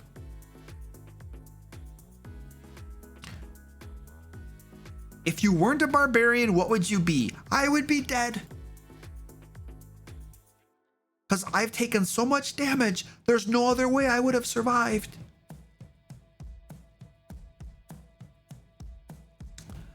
When the party spends 2 weeks in Discord discussing whether or not to kill the dragon they ended the session standing directly in front of, are you going to have the dragon have heard everything that they discussed over 2 weeks? Well, of course I would. Why wouldn't I? You can't have a private conversation out of character when you're standing in front of a dragon. It's not reasonable. People need to understand how this game works.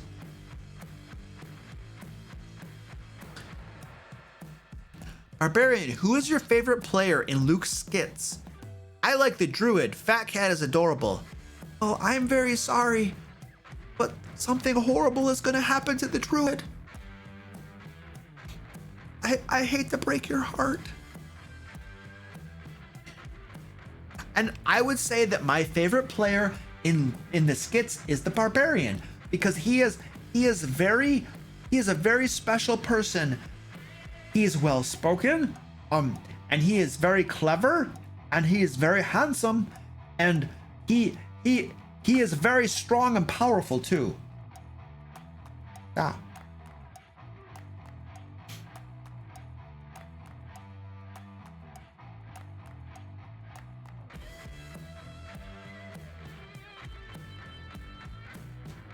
Oh, coffee cake is very delicious. I love coffee cake. Ah. I really hope you guys fight that dragon.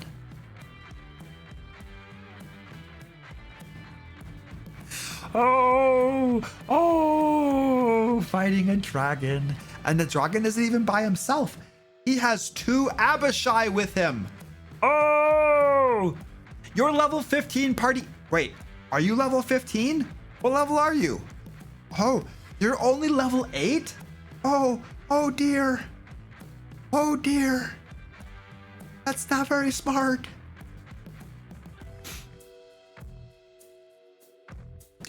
How do you add up all the damage from your rolls since counting is so hard? I have an assistant named Danny, and I pay her to count my dice.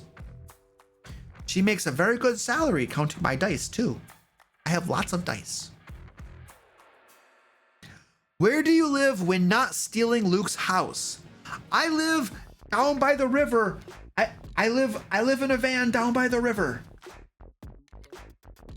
It's a very nice van. It's full of blood. What is the best party composition of all barbarians? Well, I think the first thing you're going to want to have in a party of all barbarians is you're probably going to have a barbarian as a frontliner, and he's going to stand there. You know what? I would say have 3 barbarians as the front line, and then I would take 1 barbarian and put him in the back with a bow. Yeah, give him a bow, and he's going to shoot at people with the bow. And then I would have another barbarian in the back. We're going to say you have 5 people in your all barbarian party. And then another barbarian, he would be in the back over here. And we're going to give him a feat that allows him to cast spells. So he's going to be casting spells from the back. So I think you would have 1, 2, 3, 4, 5 barbarians in your party. And that's probably how I would distribute them in the course of combat.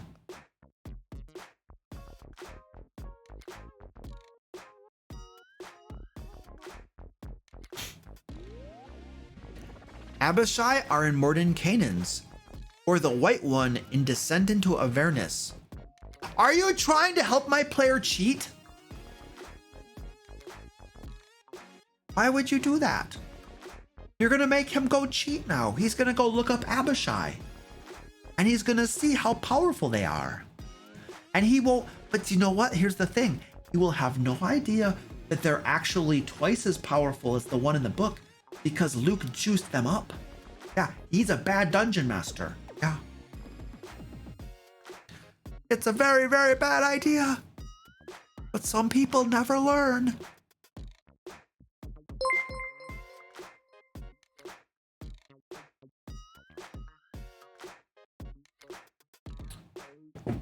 Okay, here we go. Here is a question.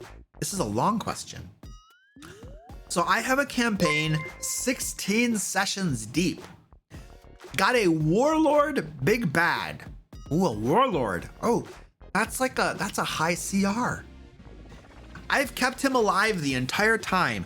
Congratulations. He probably stayed alive because he didn't go confront the adventuring party. And that was very smart, because you don't introduce a big bad by having them go confront the adventuring party, because they usually die. Unless they have plot armor and you're sleazy like that. Big bad has a major henchman. Ooh. Next session, we'll start with a fight with the guy. Ooh. I have an escape plan to keep the henchman alive. He's still gonna die. Players really want to kill them though. Yeah, they always want to kill the bad people. Because you know what players hate? Let me tell you what players hate. Players hate having to fight the same person multiple times, because it's a big pain in the butt. They want to fight him once and kill him, and then fight somebody different. And it's part of it is because it's a pain in the butt. The other part is because it gets boring to fight the exact same monster multiple times in a row, because players want variety in their games too. And it's just not as fun when you're constantly doing the exact same thing and fighting the exact same person. Which is one of the reasons that reoccurring villains that they keep on having to fight are kind of dumb. But that's just my opinion. And there are lots of problems with reoccurring villains that they keep having to fight. Lots of problems, and that's just one of them. I mean, we have 3 monster manuals, and all you could do was pick the one. I think those are big books with lots of opportunities for different monsters for your beautiful and lovely players to encounter. And there's no need to have plot armor on one of them and have them keep coming back and back and back and back and back and back and back. It's like we could just pick another monster and then they could fight that monster And it's pretty cool. I have digressed. Players really want to kill him though. Should I keep the henchman alive or should I let the players kill the dude? You do not get to make that decision. No, you're making the dungeon masters all very sad. That is not a decision you get to make. You do not get to decide whether he lives or dies. If you make that decision, you are railroading. You are taking all choice and decision and consequences of actions away from your players. You're basically saying that what they try to do doesn't matter. Their actions don't matter. Do you want to make your players cry? You want them to feel like what they do in the game actually influences what happens in the game. So when you have a big bad who has plot armor and always escapes, that cheapens the entire game experience. And eventually your players aren't stupid. They will understand that you weren't intended to beat them at that point in time, and so they got away. And that makes them feel like their actions don't matter in the game world, and that you've already decided what's going to happen. And they're gonna feel like, okay, if he wanted to write a book, why didn't he become an author? Because Dungeons and Dragons is not writing a book. Dungeons and Dragons it's a game. It's not about deciding in advance whether the big bad or his henchman is going to get away or not get away. That's not the job of the dungeon master. The dungeon master creates a scenario. They create a situation. And then what happens is based upon two things. Well, three things, I suppose. It's based upon what your players do, it's based upon how you play the enemies and what they do, and it's based upon the dice rolling. But what happens in that situation should not be the dungeon master exercising godlike abilities and rescuing a henchman when he really should have died, because then your players will feel like my cat is going to throw up. Your players will feel like they've been cheapened, like the whole game no longer has any meaning, and their actions it doesn't matter what they decide to do. It doesn't matter if they roll critical hits and then use a smite, because, oh, the dungeon master has decided once again that the big bad is going to get away. That is a very unsatisfying game experience, which is why I say that it is not your choice. You do not get to decide whether you get away or not, okay? You need to see what happens in the game. Now, of course, you should try to have them get away. You should give them an escape plan, because all smart villains who don't want to die probably have escape plans. And you should probably try to have them get away when it makes sense to do so. But it should not be a pre-decided course of events that always happens.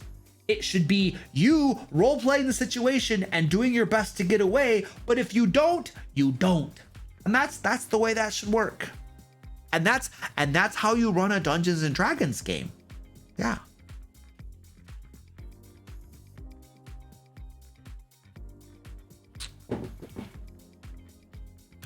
Thank you for the timestamp. That's very beautiful.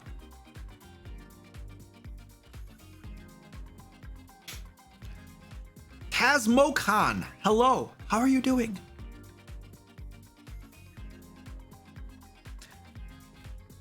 Yeah.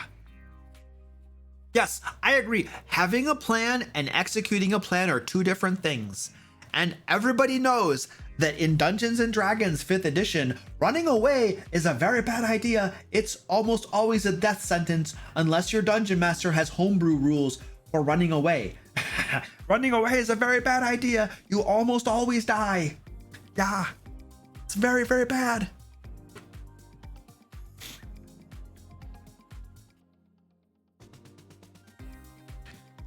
I want a hamburger too. I like hamburgers.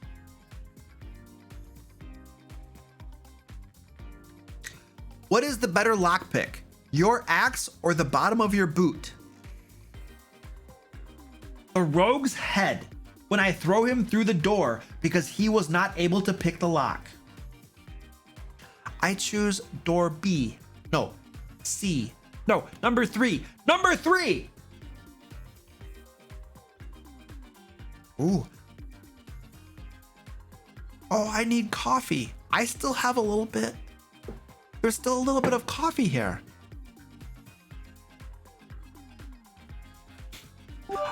Yes, I now have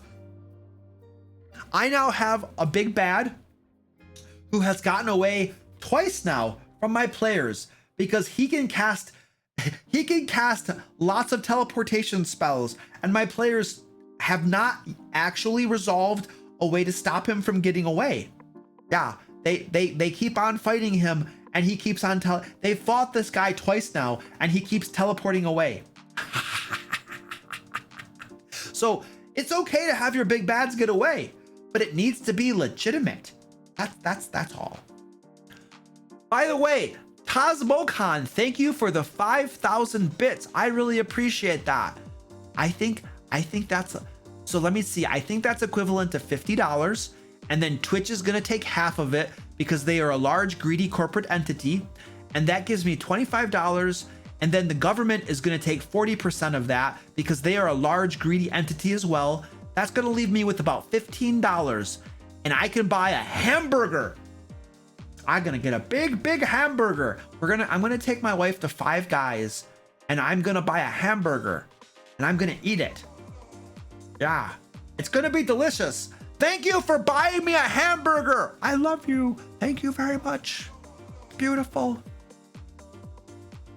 Oh, Loogie, thank you for the Prime. Thank you very much. I appreciate that. I really want a hamburger. I was actually talking to my friend Ed before the stream, and we were talking about hamburgers, and that sounds really, really good. I'm pretty sure that we're gonna go get hamburgers this weekend. It's very, very delicious.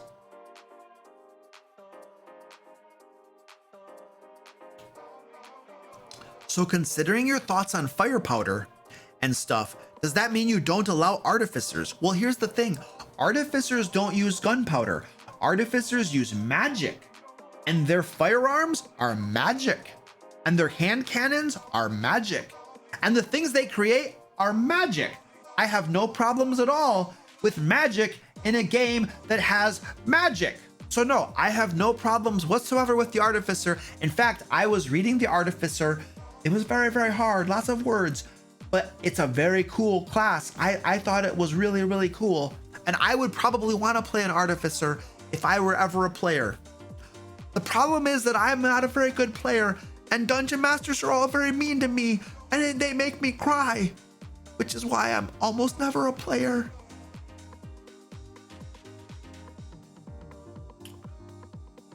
When is my birthday? I don't have a birthday. I am forever young. Ah. Oh, Five Guys is so very good. I'm sorry, Lori. I apologize for making you hungry. This is what I want you to do. Ambers, you too. I want you guys to go buy a big hamburger and then send it to my P.O. box. And I check my P.O. box every 3 months or so. And so when I get it, I will be very, very happy.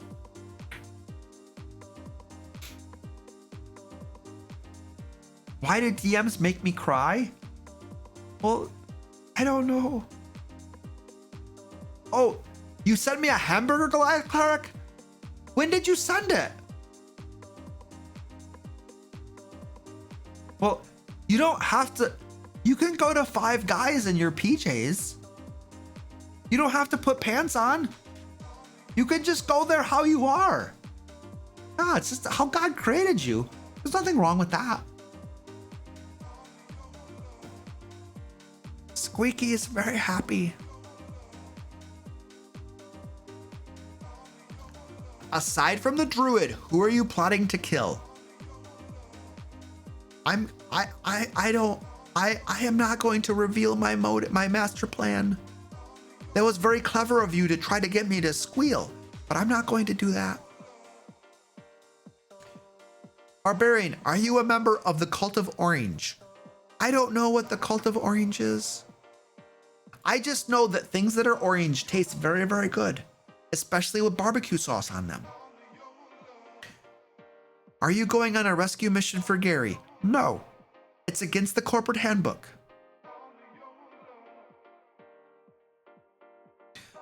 Would you take a feat that would allow you to dual wield two-handed weapons?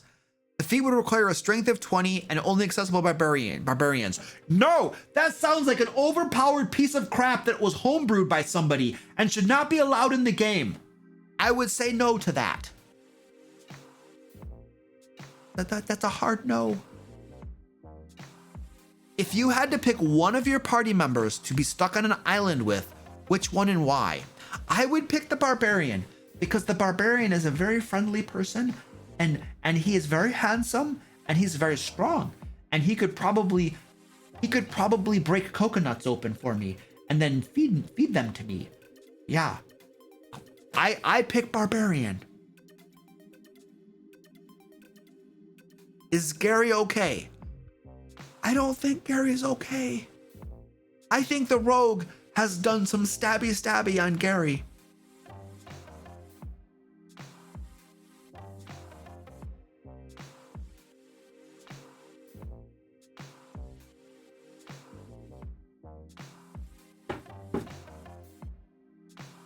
I'm now out of coffee. Yeah, Ed wants to take the little guy from me. I have to be very careful. If he knew where I lived, he would come here and take little guy someday. He would come in the dark of night and he would steal little guy away. It's terrifying. My furbolg. I've already talked about furbolg. I have already ranted about how Wizards of the Coast has taken a perfectly fine giant and turned it into a stupid, gumpy thing for being a druid with. I've already talked about furbolgs. I've already talked about how dumb they are and how it's just letters. You can take the letters of the alphabet and take as many as you want or as few as you want and combine them in any combination to make up a new word to describe this stupid class that's made for druids and clerics. We understand that there were no creatures that had a +2 to their wisdom. I understand that. I understand that people were pressuring you to give them a race that got a +2 to their wisdom. That's understandable. People love to min-max things. I understand. That's why they needed that race. It's perfectly understandable. But you did not have to take the beloved furbolg, the giant furbolg, and destroy it and turn it into this gumpy cleric fodder thing. I've already talked about that. It makes me very sad. Wizards, I think they need to learn that you can take letters and combine them in a number of combinations and make up new words. And then you can name this race. You can make a brand new race. You don't have to reskin an existing race and destroy it, because that's very, very dumb and uncreative and unimaginative, and you didn't need to do that. You did not need to destroy a race to create a new one. That's called genocide. They committed genocide against all of the furbolgs from 2nd edition and previous, or 3rd edition and previous. They genocided all of the furbolgs to create a new furbolg, and I think that is probably not a very nice thing to do.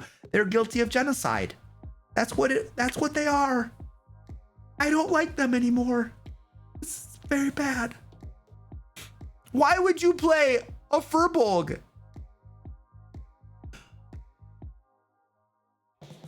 If you're playing a furbolg character in 5th edition, you're condoning genocide. How could you do that?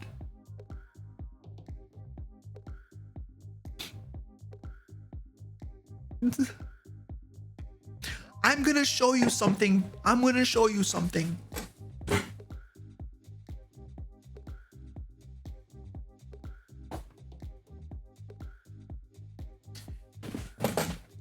I have a book right here. Do you see this book? Okay, let me show you something from this book. How to use this book. We're gonna have a history lesson today with the barbarian. Page 68 in this book. Now, on page 68 in this book, I'm gonna show you something. This is this is going to be very educational today. All right. Do you see this right here? This is the furbolg. This is what the furbolg was supposed to be. It is a giant. It is one of the minor races of giant kind. And it's very powerful. You see, it used to be a giant, okay? And they have magical power. They're able to transform themselves into big, large, human-looking people with like red hair and stuff, okay? Yeah, that's what they're able to do. And they had they have cool magical abilities and stuff like that. These human-looking giants, you see, they were human-looking giants. That's what they originally were. They were beautiful, and everybody loved them. And now genocide has been committed against them, and you will never see furbolgs again because they have been expunged from the world of Dungeons and Dragons. All of these beautiful furbolg have been butchered and slaughtered, and their bodies have been scattered across the rocks and the sands of time, and you will never see them again because somebody did not know how to make new words to describe a new race they were creating. And so they genocided all of the furbolg and they created a new race of furbolg. I think people like that are very, very bad, and they should be punished in very horrible, imaginative ways. And that is my final ruling. We are going to form a mob. I would now like everybody to go get their pitchforks and their torches. We are going to, hold on a second. Where does Wizards of the Coast have their headquarters? Does anybody know where their headquarters is? Because we're going to have to form a mob now and march on them because they're guilty of genocide. Where is their headquarters? Does anybody know? Anybody? What state are they in? I just want to know what state they're in. We can start marching today. Washington? They're in Washington? Really?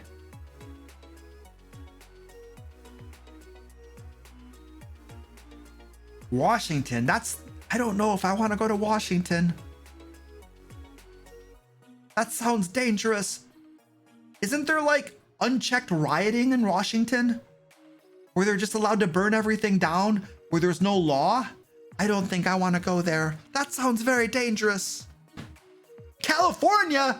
Oh no, I'm not going to California. Okay. I refuse to go to that part of the country. It's all very scary over there. Okay, and the taxes are so high. I don't think I could pay taxes that high. I'm sorry, but the government already takes enough of my money, and I'm not going to give them any more. I already get taxed about 40% of my income, and if I go to a state that takes even more of my money, that's going to be very, very sad.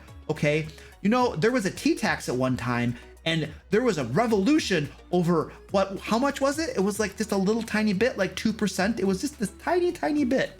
And now I'm up to 40% and there's no revolution yet.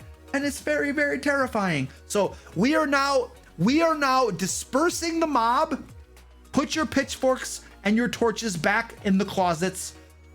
Snuff out your torches. We are not going to march on anybody today. Okay? We're gonna just peacefully protest and cry in a corner. Thank you. It's very, very sad. My coffee cup is empty. I apologize for the false alarm. I know you were all very excited to go riot, but we're not going to do that because we're not going to go over to that part of the country. It's too expensive. Oh, I'm sorry. Lori was asking a question about, okay. So I got on a very, very big tangent about furbolgs, and I apologize. Her furbolg has a racial characteristic that lets him hold two-handed weapons like they are one-handed. Ooh. He took dual wield as a feat, so he dual wields two-handed weapons. Would you allow this? None of it is homebrew. Oh, that's very interesting. Let's go. I want to take a look at this. Let's go take a look at these rules. All right. Oh dear. That's a lot of scrolling. Furbolg.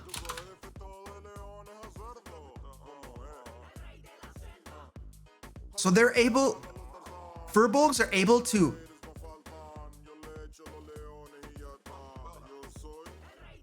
Where does it say they can do that? Where does it say a Furbolg can do that?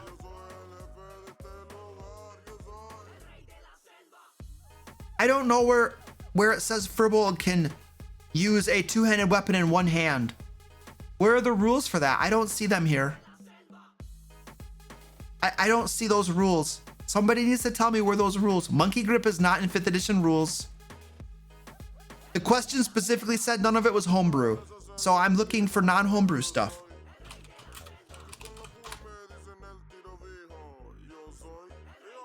Dual wielder. Oh, look at this question. Can my character wield 2 heavy weapons if she has the dual wielder feat? No. The dual wielder feat lets you wield 2 one-handed weapons. Every heavy weapon in the player's handbook also has the two-handed property.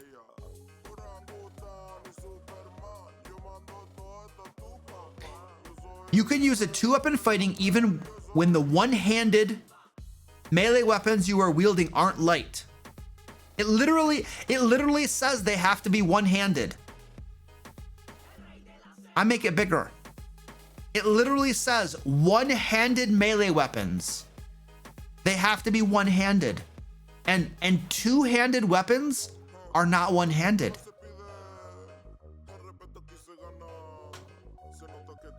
Yeah, well, it's not in 5th edition. It's definitely not. There's nothing that I know of. Now, I can tell you that the Furbolg. Now, let us go back to the Furbolg in the 2nd edition. I think that was on page 67 or something like that. Oh, 68. Now, if we look at the Furbolg no, this isn't second. This is like Advanced Dungeons and Dragons.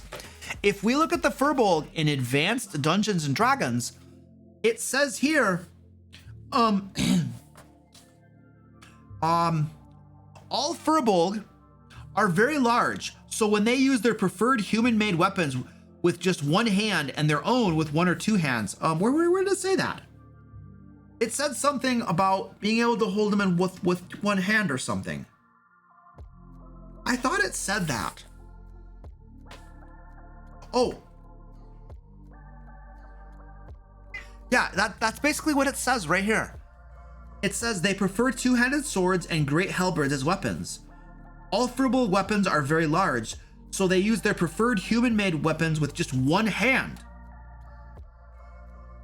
Yeah, it sounds... Squeaky, quit biting me! It sounds like that's a rule from Advanced Dungeons and Dragons. That's where he got it from. So that's definitely not from 5th edition. I think your dungeon master is doing homebrew stuff. So when you start doing homebrew stuff, all of the rules kind of fly out of the window. But per the rules here, you can only dual wield with one-handed melee weapons, regardless of whether your race grants you the ability to use a two-handed melee weapon with just one hand. It's irrelevant. So that would be my final ruling. Thank you. Have a nice day.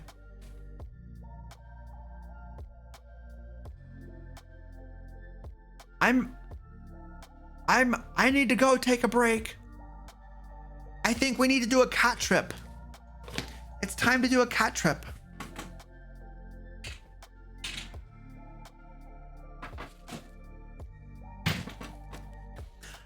I have something very, very special for my kitty cats. This makes them very, very happy. You see, he's very happy already. He's getting already very happy. So I'm going to get this ready for them, and they're going to be very happy.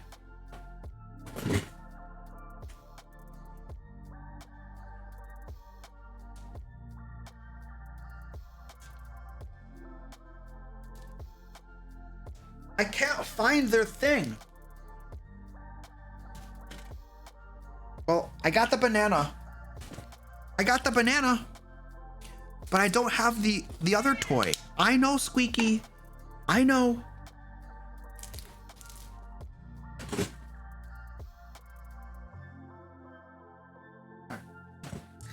I gave him the banana. He's gonna get very happy now.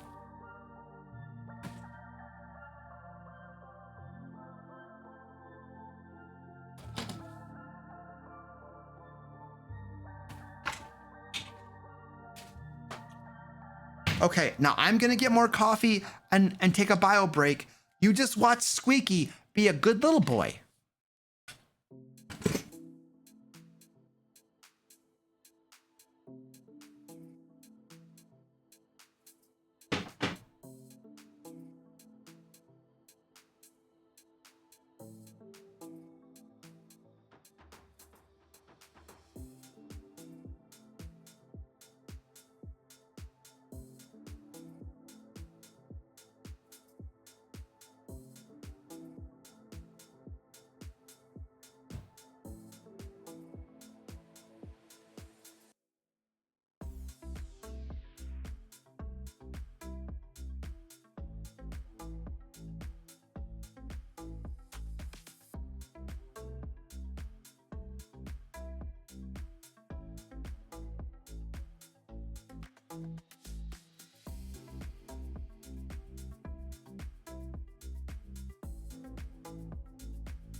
Wow, that's amazing.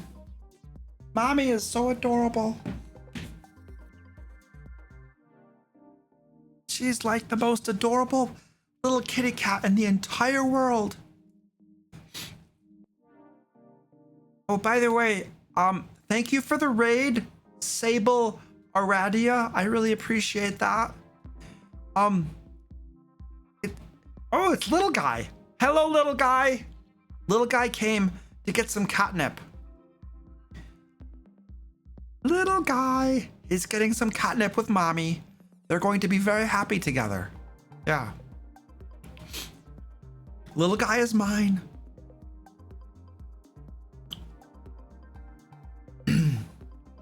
I have to be very careful with little guy because there are some people who want to steal little guy from me. How do you get your cats to keep their collars on? Mine just rip theirs off. I will ever try to give them one. If I ever try to give them one. Well, I'll tell you what. Little guy right here, what he would do is their collars are on very loose. They're not very tight. There's a lot of room in there. They don't go outside anyway. But basically, and they have chips too. But anyway, that's not the point. Basically, he would, because the collar is so loose, he would get his mouth underneath the collar like this. And I'm gonna make myself big so you can see. Pretend this is the collar. He would basically open his mouth and he would get the collar in his mouth like that. And then he would stretch his neck up until the collars all have those like release things so they can't choke themselves. He would get his mouth under there and stretch it up until the release thing broke. And then he would get the collar off. He would get the collar off all of the time doing that. And I just kept putting it back on and kept putting it back on. And then he stopped doing it. And now he's okay with the collar. He's a little adorable one. Look at that. He loves his banana. He loves the banana. It's a very good banana. Oh yes. While you're enjoying little guy right there, you can go take a look at my Patreon. I publish Dungeon Master resources every month for my patrons. It's very, very high quality. Oh, look at mommy's taking the banana. She's trying to steal little guy's banana. You can see her. That's very mean. I don't know why she's trying to steal the banana. Uh-oh, Squeaky's coming now. Oh dear. Oh dear. Look at his white paws.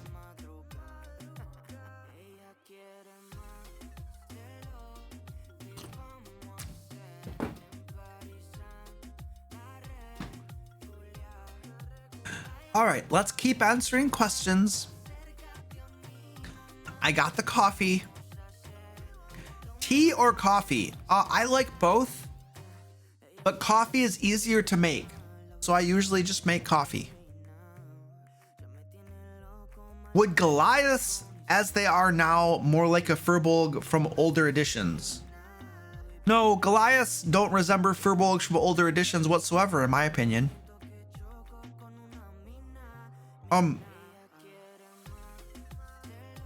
They're just big and strong. That's really the only similarity, I think, right? Whoa! I want them to ungenocide the furbolgs is what I really want. Do you think feats or ASI is more interesting for character development? I almost always take the ASIs. I almost always take ASIs. Hey, don't you be mean to little guy. Little guy, come on, little guy, come back. You be nice to little guy. It's okay, little guy. You can have catnip too. Squeaky was being a big butthead. He didn't want little guy to have fun. Oh, Squeaky already killed Orange? I gotta go watch that. I'll have to watch that later.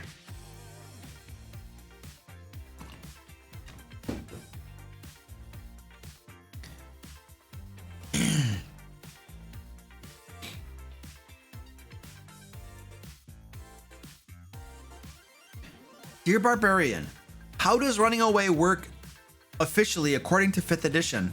Haha. Well, according to 5th edition, when you start running away, you have to disengage and then run 30 feet away. And the players don't have to disengage. They just run 30 feet and hit you again. You disengage, run 30 feet away. They run up to you and hit you again. And you pretty much just have a whole series of events where your enemies are disengaging and running, and the players run up to them and hit them, disengage, run up and hit until they're dead. It's actually very, very horrible runaway rules. The combat system is not made for running away. It's made for standing your ground and either winning or dying. That's pretty much how it works. Now, you could run away without disengaging, and then what happens basically is they use longbows that have super long ranges, or they have Eldritch Blast, which everybody basically ends up getting because it's the best cantrip in the entire game. And then they just blast you from range and then you die. That's why the 5th edition rules for running away are just really, they don't work at all. Yeah, you're better off standing your ground and dying, pretty much. Yeah, Squeaky just ran away. Yeah, he just demonstrated running away for us all. Ed, thank you so much for the tier 1 too. I really appreciate that. Yeah. You could risk the opportunity attack. If I were playing in a game, and enemies tried to run away from me, I would use my reaction to grapple them and hold them in place. That would probably be the best thing to do when they're trying to run away.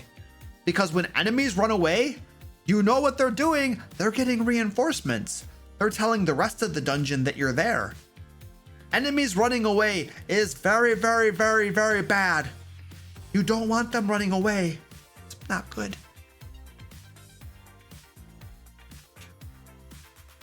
How often are the occasional one-shots in the Ancient Dragon Reserve tier? There is no official cadence to it. I would never commit to an official cadence because I can't promise anything, and I don't like to promise things and then not give you what I promise. I try to do them every other month or so, but there is no official commitment. If you pin your hopes and dreams on the one-shots, I can't promise that 6 months might not go by without a one-shot. I'm just telling you. I'm just being honest with you. So don't pin your hopes and dreams on that.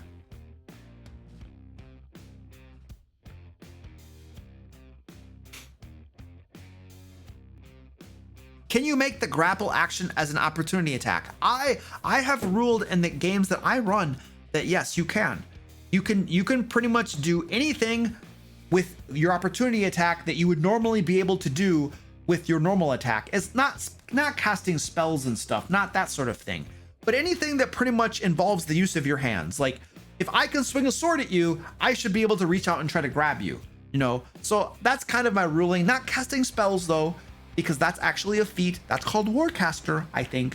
And I wouldn't want to nerf a feat. Yeah, so, but you can grab them. Grappling is fine. Stuff like that. That would all be perfectly acceptable in my opinion.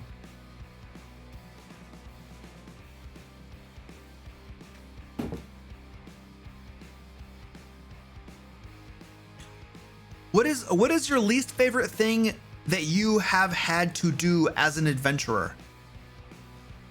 Wow, you're asking lots of questions. I remember this one time we had a dungeon master who wanted us to keep track of everything that we were carrying and how much it all weighed. So we had to keep track of everything that we were carrying and how much it all weighed. And I told my dungeon master, I was like, Mr. Dungeon Master, I play Dungeons and Dragons to kill monsters and swing my big axe at things and have fun. When I go to school, they make me do things that are not fun. Would it be okay, Mr. Dungeon Master, if we didn't do things that were not fun while playing Dungeons and Dragons? Like, I really don't want to keep track of all of the weight that I'm carrying and then have to add it all up constantly and then stuff. Like, that's not very fun, and it's kind of lame and boring. to Mr. Dungeon Master, sir, could we not do this? And you know what he said? He said, no, we're going to do it. And so you know what we did? We did it for about one game session before he forgot about it and wasn't enforcing the rule. And then we all just kind of did what we want, because rules are pointless if you're not going to enforce them. Yeah. It wasn't so much that I was cheating, but since he forgot to enforce the rule, I forgot to follow the rule. Yeah. I wasn't trying to cheat though. It just he wasn't enforcing it. And it was a bad, stupid rule anyway. So I just forgot about it. And it was convenient how I could forget about it that easily.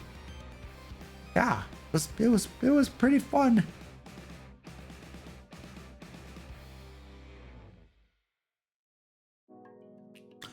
Barbarian, in a one-on-one fight, would you beat Strahd? No, it's impossible to beat Strahd, because the moment you reduce him to 0 hit points, it turns into a ghast and he's gone. He just whoop, there's a crack. Goodbye. And then he's gonna regenerate very, very quickly. He regenerates 10 hit points or 20 hit points per round. Per round. All he has to do is go away for 1 minute and he's back at full hit points. And then he can attack you again. And then he gets hurt a little bit. He goes away for 1 minute. He comes back and attacks you again. He'll just keep on going away and coming back, going away and coming back, going away and coming back, until you all have run out of all of your resources, because you have no way of stopping him from running away and then coming back and running away and coming back. Strahd's just gonna kill you. If you play Strahd intelligently, he will kill you. He will kill the players. But Dungeon Masters, they want to give their players a satisfying end to the campaign, and so Strahd ends up dying, and it's very, very sad. That's a campaign that should end in a TPK. I'm just saying. Put him in a mason jar. I don't know that there are mason jars in Dungeons and Dragons. That seems very anachronistic, or anti-anachronistic, or it doesn't seem. I no.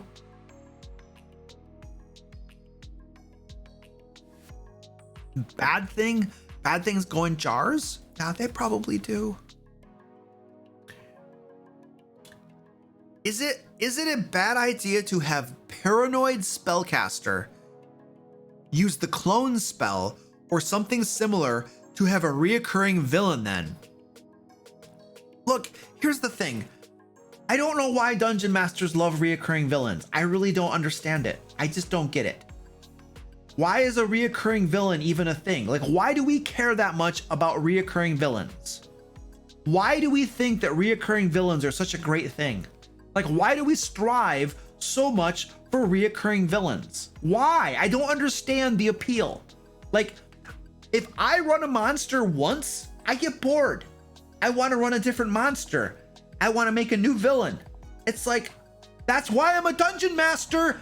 If I wanted to play the exact same stupid character every single game session, I would be a player. I am a dungeon master because I enjoy variety in my life, and I like to have a whole bunch of monsters that I can use and switch things up. I don't think reoccurring villains are particularly enjoyable for me as a dungeon master, and I'm pretty sure that my players would probably get tired of fighting the same stupid guy time after time. So I don't understand the appeal of the whole reoccurring villain thing. I just don't get it. I don't know, it might work well in stories, but I'm not writing a book, so I don't understand the appeal. I'm not telling you not to do it. I'm not saying that it's bad. I'm just saying that me personally, I don't know what the big deal is. I'm gonna take advantage of it if I can.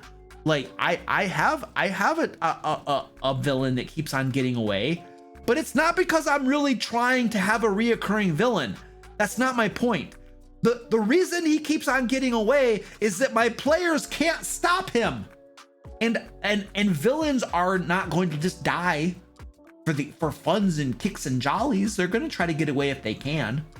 And villains also like want revenge and stuff too. So they're gonna look for revenge. So it's not like I'm trying to have a reoccurring villain. It just happens that I'm role-playing the villain, and that's what the villain would do. He would try to get away and not die, and then he's gonna hold a grudge and try to get revenge. So I'm just role-playing him, but I'm not trying. My intention is not to have a reoccurring villain. I'm just role-playing the guy, and that's what he would do.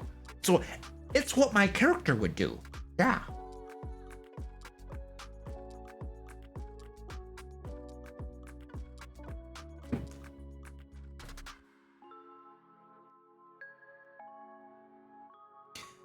Do you ever wonder if one of the other party members was secretly the big bad? Oh, I'm pretty sure Fat Cat is the big bad. What if your players found a boomstick and used it as a club? I don't know what a boomstick is. How do you feel about tabaxi? Do you treat them like large kitties? I love tabaxis. I will rub their bellies and give them kitty treats. If you are a tabaxi in any of my games, you have plot armor. I will never kill you. You are invincible. Do you like butterflies? Yes. What if a dragon ate Strahd? Then he's gonna turn into gas.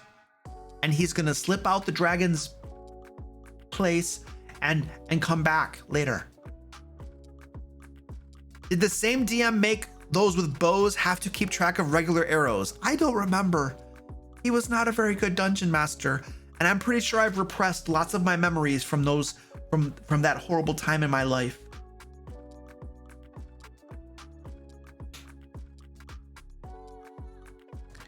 D12 or 2D6 and why? I'm gonna go with a 1D4 because it's dumb. In a one-on-one fight, would you beat Strahd? I'm pretty sure I answered that already.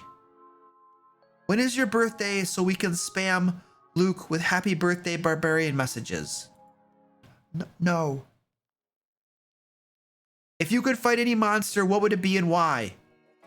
I would fight a barbarian. And these are easy questions. What do you think of fire tornadoes to fight enemies with? Okay. Are you secretly also the druid, since you use the same face marking and can't cast speak with animals? I refuse to answer your question. Oh no, there's more questions. I almost got through all of the questions and I was gonna go to bed early tonight.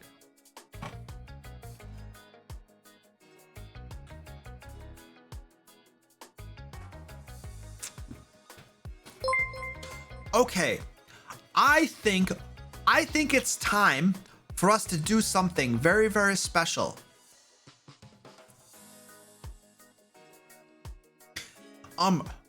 We are going to have a little dance. We are going to dance to Napoleon Dynamite.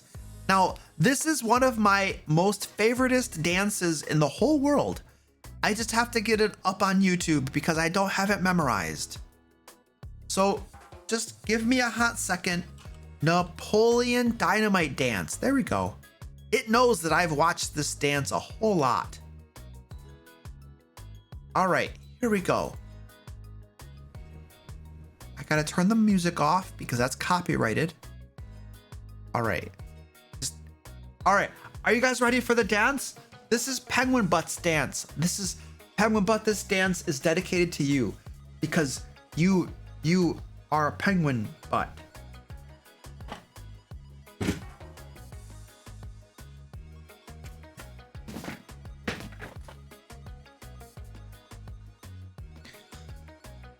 All right, here you go. Here is your dance, Penguin Butt. Hey, get out of the way, kitty cats. Get out of the way. I have to dance. I have my hands in my pockets.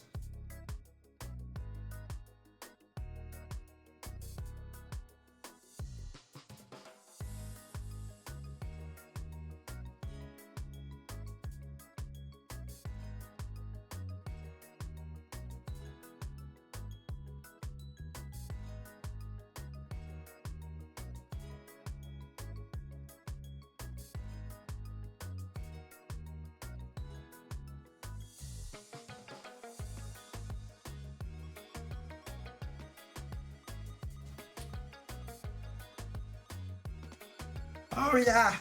Oh baby. Woo.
And that was an example of my wonderful dancing capabilities as a barbarian. Yeah. Okay, penguin butt. I hope that was everything. I hope that was everything that you ever hoped and dreamed for in your life, because that's all you're gonna get. And now you can die happy. Yeah, with the best dance ever in the world.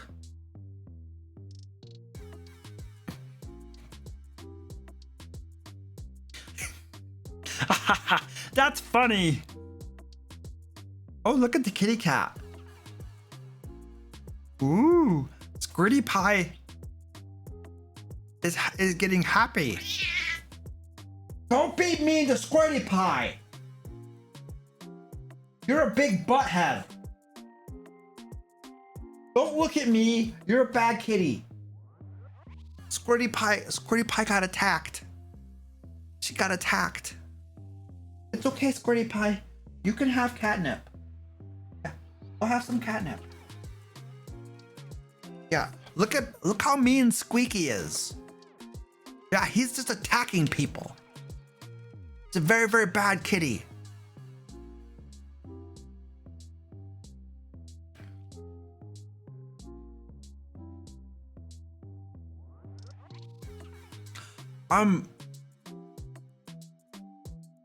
Oh, we have more questions. Look at this.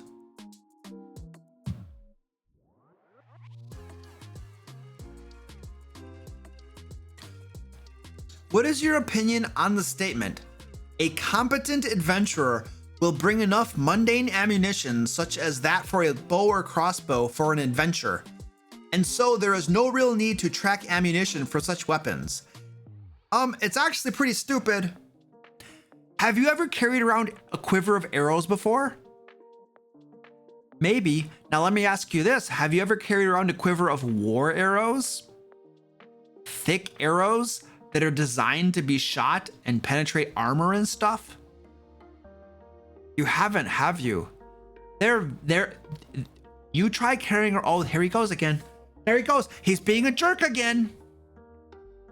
Squeaky's gonna get outcast.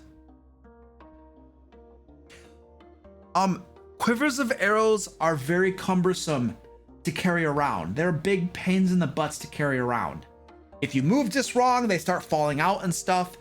Are you really gonna carry around like several quivers of arrows? I don't think so. And who here has shot in bows and arrows before and then not been able to find their arrows? Yeah, arrows, when you miss your target and they go into the grass or the woods, they're very, very, very hard to find. Very hard to find. Trust me. Yeah. So if you want to talk about realism, carrying around lots of arrows is not, unless you have donkeys and mules and wagons and stuff, it's very hard to carry around enough arrows that you're going to need over the course of a typical adventure. You're almost assuredly going to run out of arrows, almost guaranteed.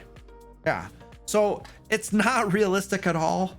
So if you want to be realistic, you really should track ammunition.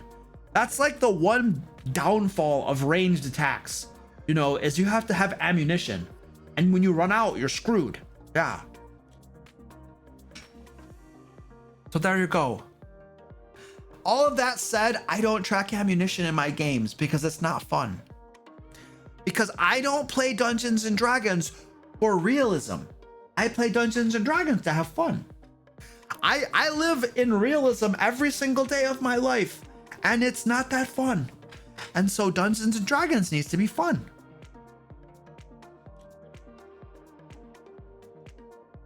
Do you have a good suggestion for setting a salary for low-level players who work for a mercenary company? Also, should they only get a share of the loot and have to tithe part of it to their company? Yeah, they should probably get like a gold piece a day or something, maybe. I don't know. It shouldn't be a whole lot. When they complete a mission adventure, listen, this is basically how I would do it. Like, I would just take however much gold they were gonna get from the adventure.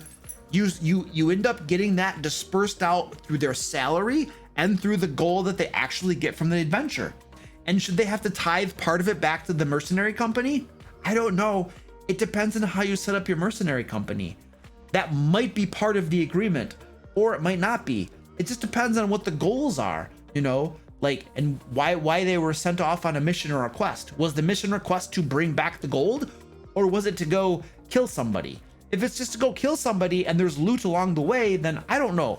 I don't think there's a really right or wrong answer to that.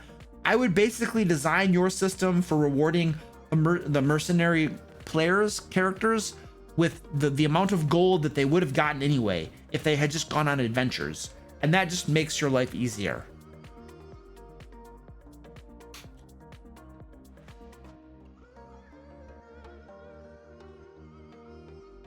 How can a regular guy like me get swole like you? What is your fitness routine? Please don't tell me it's doing the Napoleon Dynamite routine on the daily. Well, let me tell you. Every morning, I wake up out of bed and I have a pork chop. And then for lunch, I have barbecue ribs. And then for dinner, I have a hamburger and French fries. And I've been following that fitness routine for the last I think it's been 6 years. And I attribute that that diet 100% to my current state of physical fitness. And I would recommend anybody to follow that protocol if you want to look like me. Thank you.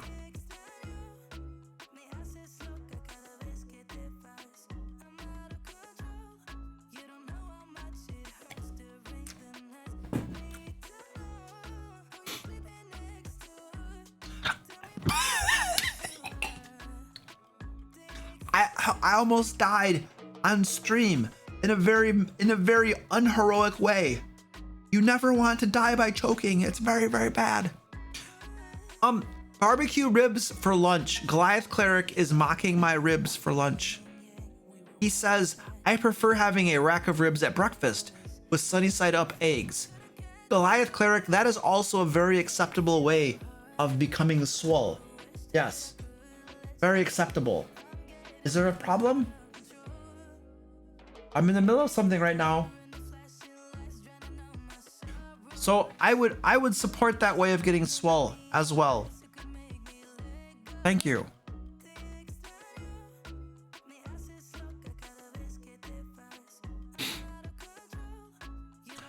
How would you handle underwater combat? Specifically spellcasting with verbal components and material components.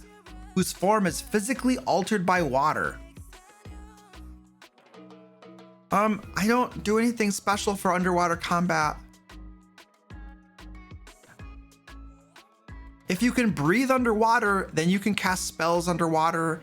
If you're holding your breath, then I think it's going to be very hard to cast a spell. Yeah, I don't think you could do that.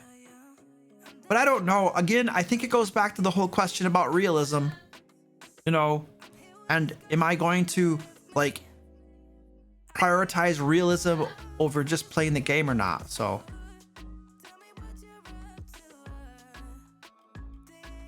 yeah. All right, ladies and gentlemen, I think we're done for tonight. So we're going to go raid somebody, and then I will see you all later. Yes, it was very fun hanging out with you. Thank you very much for playing the game. And we will see you a different time in a different place. Oh, very nice. Rating a channel now.